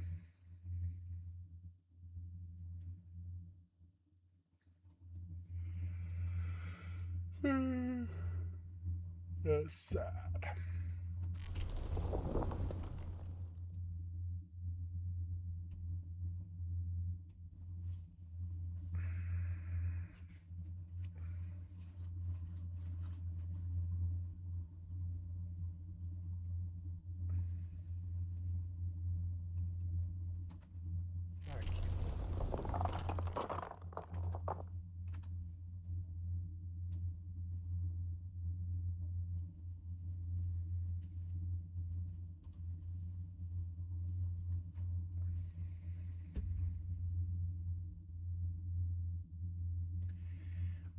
I need...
interest, like jogger villages.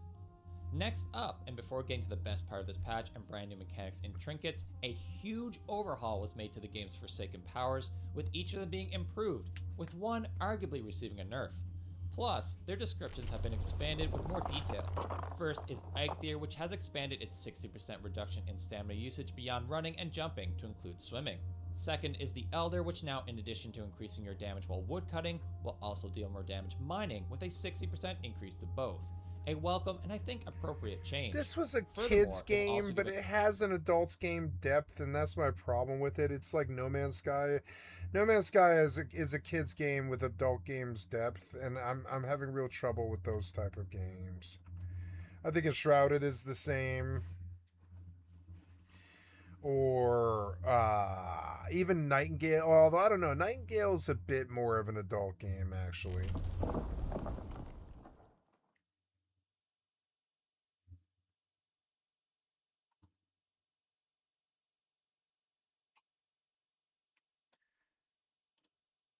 I haven't played Once Human in like 3 months. What's new?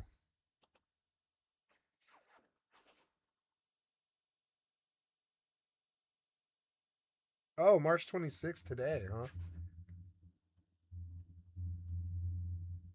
The Underground Horror Update. This is a version of this one that focus on a new underground survival. Where do we go? Oops. How far back did we go? There we go.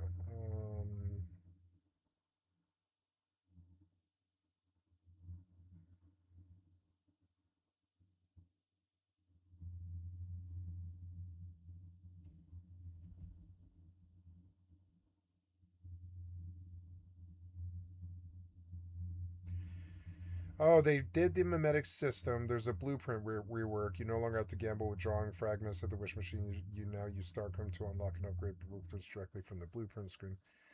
The goal is to make it less of a grind-heavy crafting simulator, more of an exploration-focused game. Equipment drops are no longer restricted by character level, helping you get back into the fight faster. This is like a big plan for us to see the Ocean Island scenario, new multi-island PvE scenarios coming soon featuring aquatic vehicles and a semi-submerged deep-sea final boss. Aquatic vehicles, huh?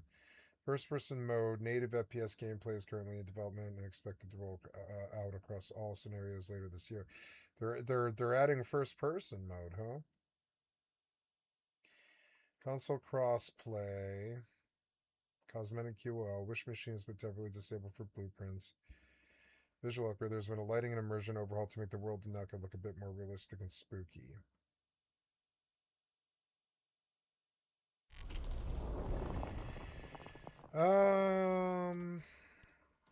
Oops.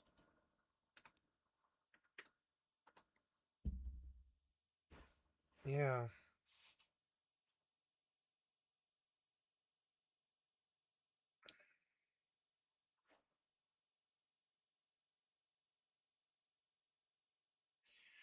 Wow, so that happened today, huh? Like, but I know it just turned the 26th is probably happening later today.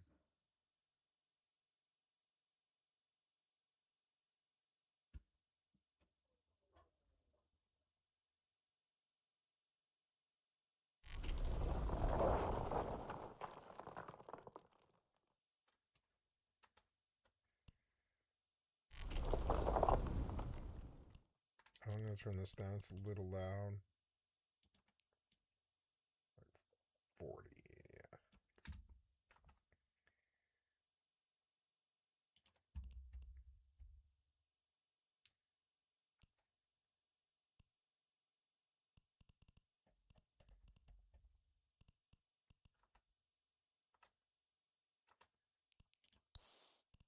No, downtime isn't for another hour and 15 minutes.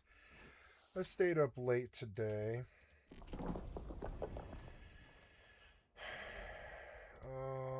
And I screwed up my schedule. I shouldn't have done that. I really should have gone to bed way earlier than this. A nice 30%.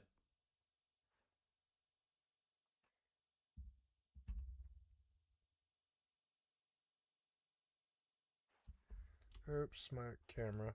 Damn it.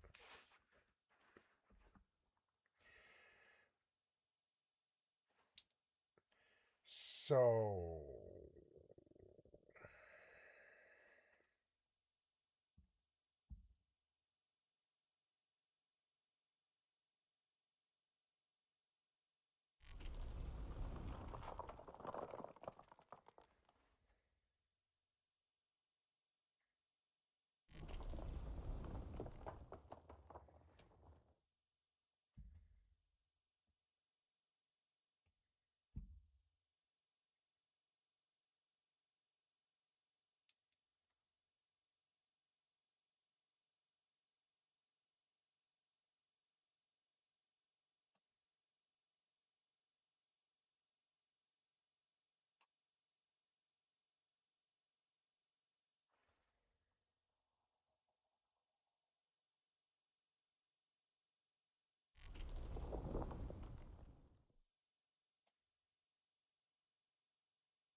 Well then, about a week and some change ago, I uploaded a video where I addressed a tweet made by Asmongold, where he claimed the average IQ in Somalia was 68, that this claim isn't racist but a fact, and that this was an attempt— What? That's what he actually said? No, your IQ is 68. at a narrative push to obscure reality. He was responding to a tweet made by Mehdi Hassan, where Hassan shows a clip of a discussion he had with Piers Morgan broaching this topic. In my video, I set out to do 3 things. The first was to prove that the claim made by Asmongold wasn't a fact. The second was to prove that it was in fact a racist claim. And the third was to show that due to him being wrong about the first 2, that it was in fact Asmongold pushing a narrative, thus demonstrating the irony of his tweet. I spent basically 99% of that video not even talking about Asmongold, but about the claim itself, diving into the history of that claim, where it comes from, and why it was wrong. In less than an hour of me uploading my video, Asmongold streamed his response to my video, which he probably will be doing to this video. Hello again, Zach. His response was about what I expected, pausing the video before I could complete a statement, rambling incoherently about things tangentially related to what I said. That, blatantly lying and not providing any source to back up his claims, and attacking me at the end, claiming I'm a racist that hates white people, which— His strategy of interrupting me before I could finish speaking made it clear to everyone that he can't actually contend with what was being said, because actually allowing me to speak ruins his talking. Mankind Quarterly, a white supremacist journal. He was lecturing psychology. See, oh my God.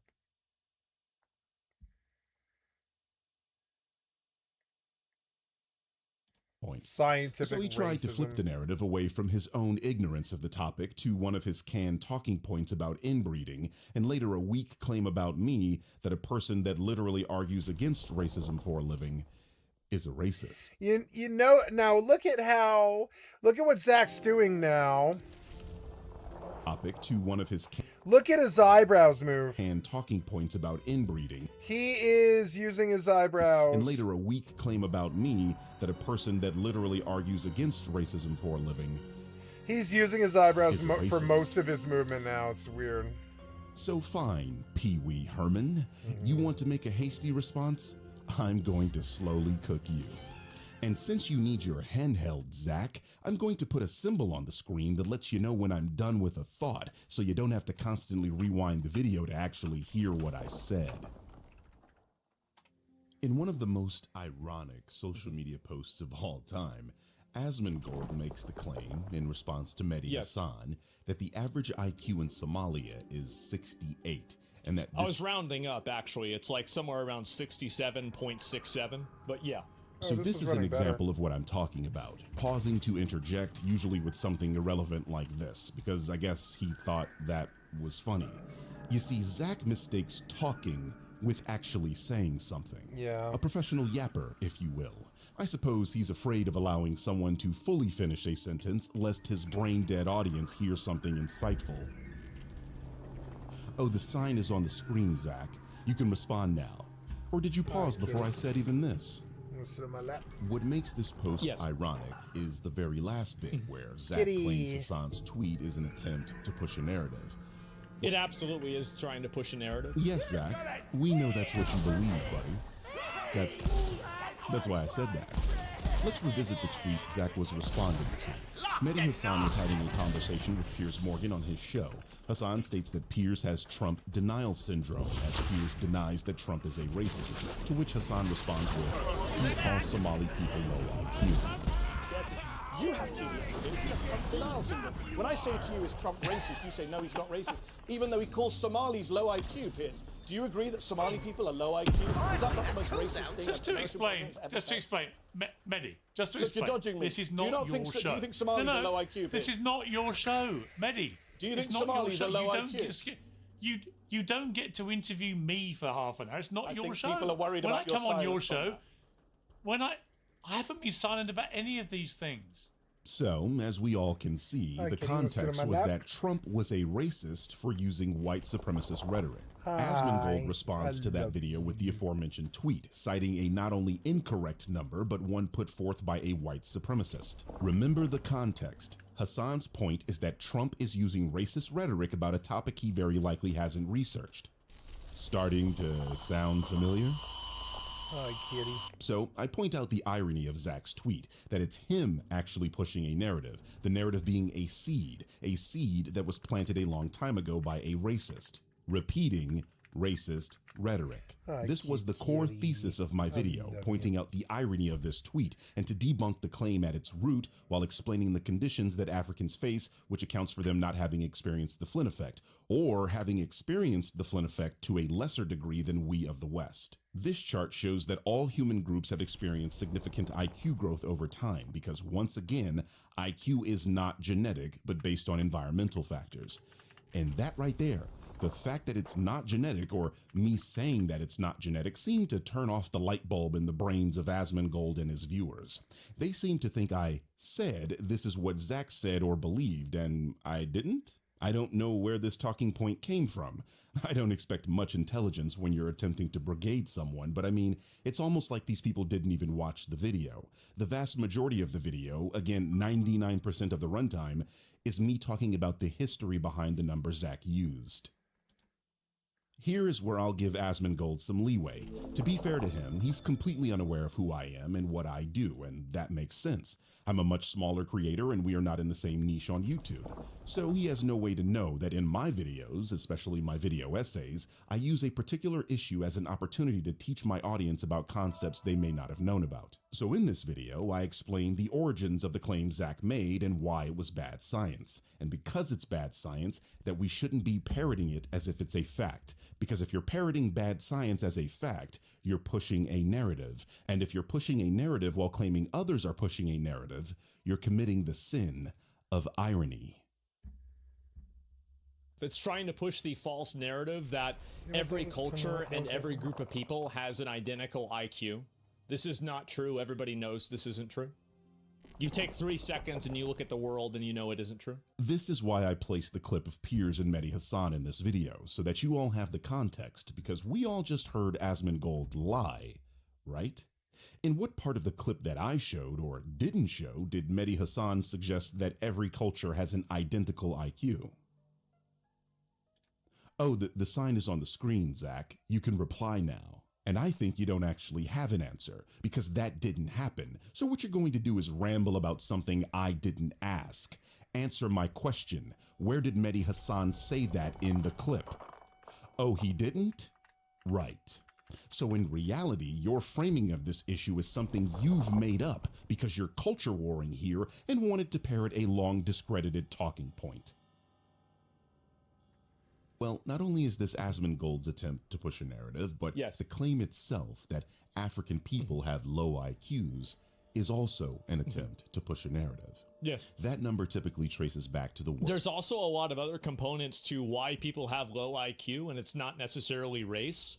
I'm sure that race is a component, but I would say it's probably like a 4th or 5th level component. On this point, you and I half agree. First of all, race as a biological concept is not a real thing. I paused to let you cope for a second. I know that's what you want to believe, Zach, but I'm sorry, the scientific consensus simply disagrees with you. The American Association of Biological Anthropologists clearly state that race does not provide an accurate representation of human biological variation. They go on to state that the Western concept of race must be understood as a classification system that emerged from and in support of European colonialism, oppression, and discrimination. It thus does not have its roots in biological reality, but in policies of discrimination. So in that respect, race is real, but only in the sociological sense, or how we treat each other, i.e., racism. Where we agree is that genetics can play a factor in one's ability or capacity to learn. For example, someone born with Down syndrome potentially has a more difficult time than someone who does not. But as stated, there is no broadly accepted scientific evidence that any socially defined human group is genetically predisposed to having a lower ability to learn than any other, and I challenge you to provide evidence to the contrary. You can't, and I know you can't. So you'll just cope and say that they won't allow it to be studied. Like a flat earther. So the big reason is you've got the big three, right? Two of them are like kind of harder to say, and the last one is like a little bit hard. It's a little bit more obvious. Inbreeding is number one. Do you think that inbreeding is going to lower people's IQ or not? Do you think that a society full of people that are inbreeding are going to have low IQs? Is it going to fuck up people's brains? Absolutely it is. Well, fortunately, we have a study for that. In 2018, Johnson, Evans, and Keller published a study analyzing homozygosity in 400,000 people. In case that's too big a word for you, Zach, homozygosity simply means inheriting two identical alleles for a gene. Inbreeding increases the probability of homozygosity or autozygosity, which can increase the expression of harmful recessive disorders. Anyway, in this study, they found a small negative association between genome-wide homozygosity and fluid intelligence, or our ability to reason through novel problems, which is a major component of IQ testing. However, when controlling for socioeconomic variables such as education and income, the strength of that association weakened substantially. In other words, once they accounted for things like education, income, and social environment, the link between genome-wide homozygosity and lower fluid intelligence mostly shrank. This aligns with the broader point that one's environment plays the biggest role in determining the outcome of an IQ test. Science. They already thought of that. As an aside, I've noticed that when I'm reading off the results of a study, Asmongold likes to do this thing where when he hears a study disagreeing with him, he'll either pretend that it's agreeing with him, or he'll commit a red herring or a non sequitur. It's quite embarrassing, actually. You'll see him try this when I read off a study showing the numbers he posted in his tweet were too low. So what I'm expecting here is him, instead of accepting that inbreeding isn't as detrimental to one's IQ as he's stating, he'll instead instruct his moronic audience to say that I, the Birdman, am advocating for inbreeding. It's very predictable and a sign of someone having lost the debate but being too much of a bitch to admit that he was wrong.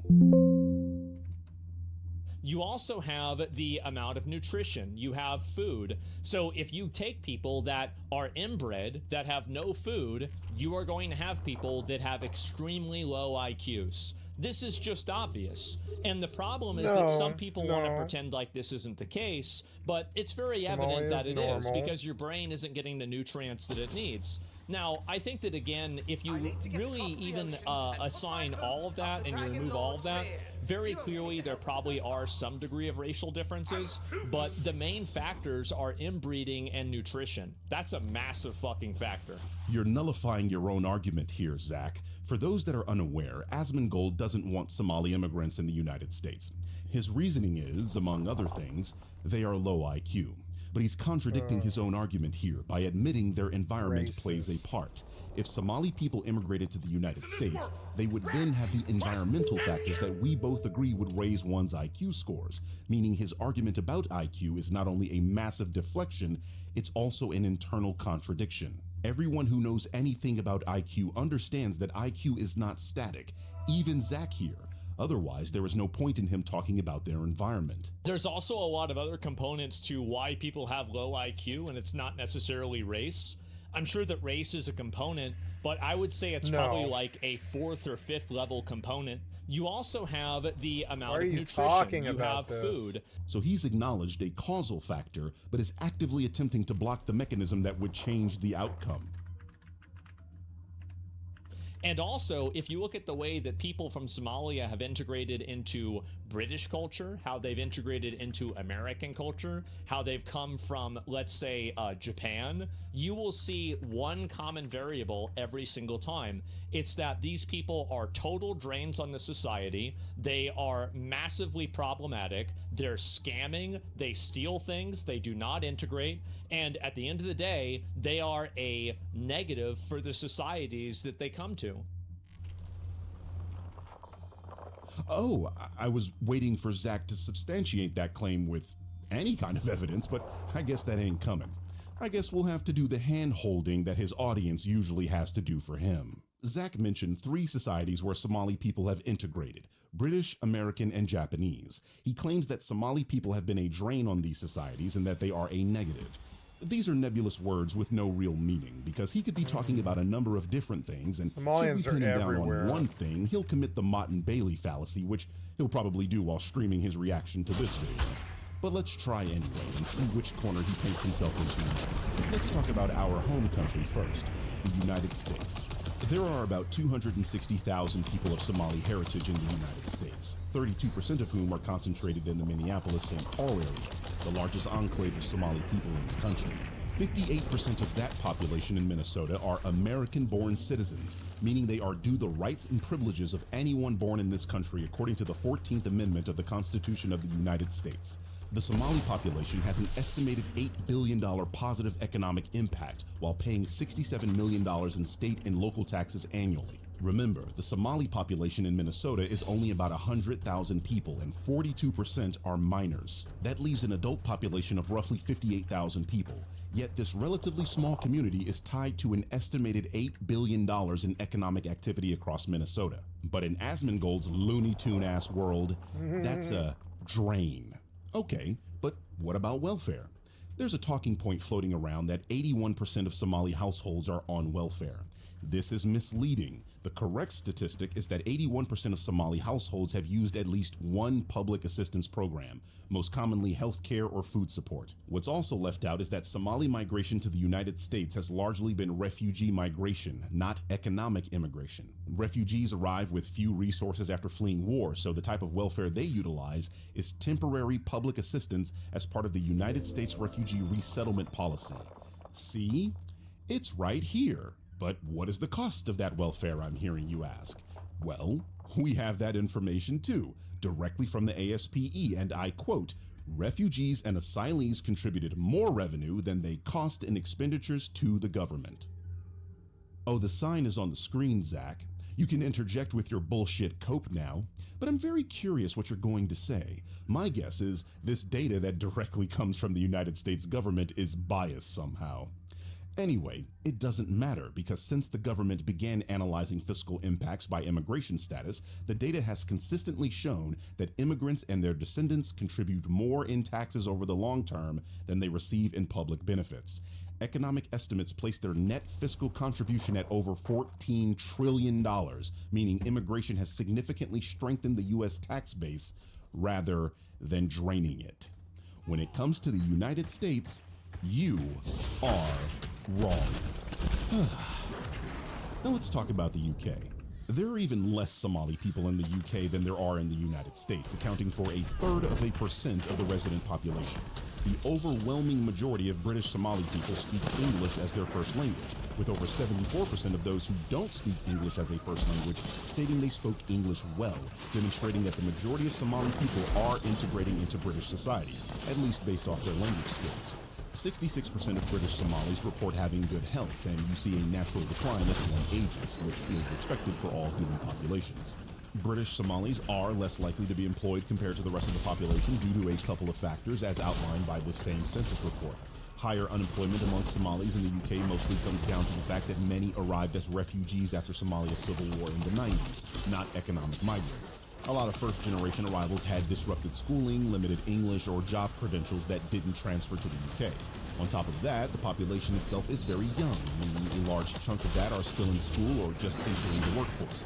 As those barriers fade and the second generation grows up with UK education and language skills, employment rates tend to improve, something that's pretty common with all refugee communities. All of this data suggests that Somalis are a relatively normal immigrant population that doesn't produce an inherent drain on their host country simply due to them being Somali.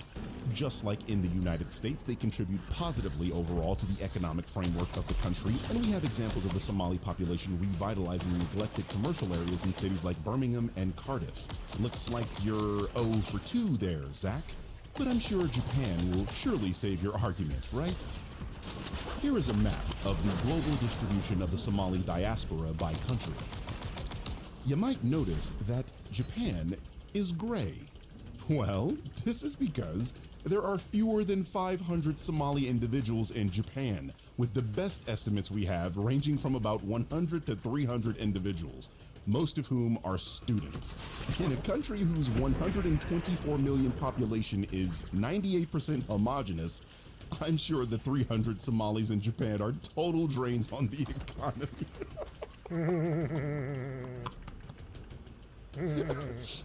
I'm sorry. I tend to laugh at really fucking stupid bullshit. It's an allergy that I have.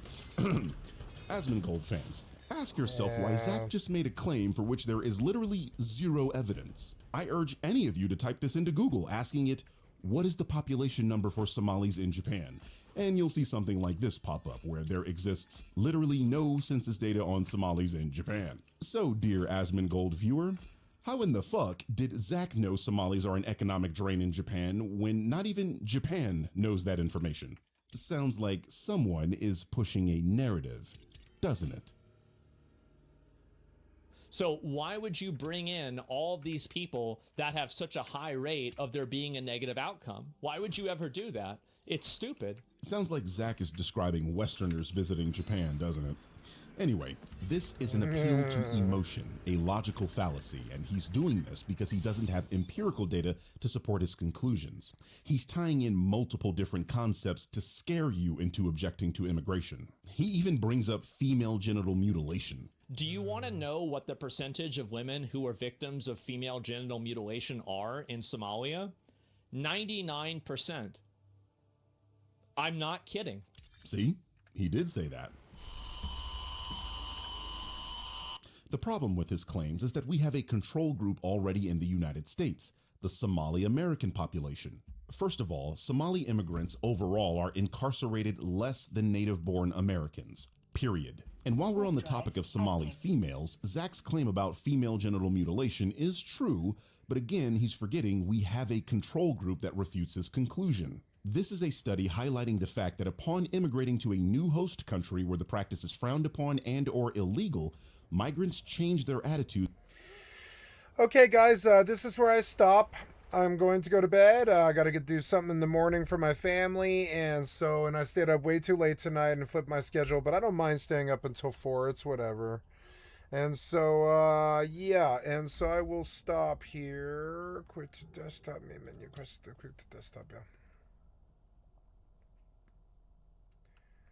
Docking request accepted. Idiot. So,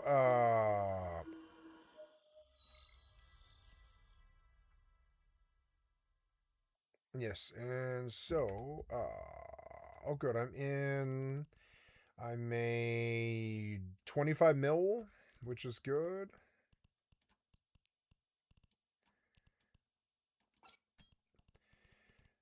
And there we go. So, cool, yep, there's 76 mil, which is not bad. I could go sell that tomorrow if I wanted to. I could process all of that. Oh my god, that's 56,000 M3 of trit. It was maybe easier to haul the ore. Suppressed. I think it is. Compressed ore, so I shouldn't ever do this here. I shouldn't ever reprocess here, I'm learning. Oh, my beautiful kitty. She fell asleep on my lap. Okay, I am going to bomb out of Eve. And,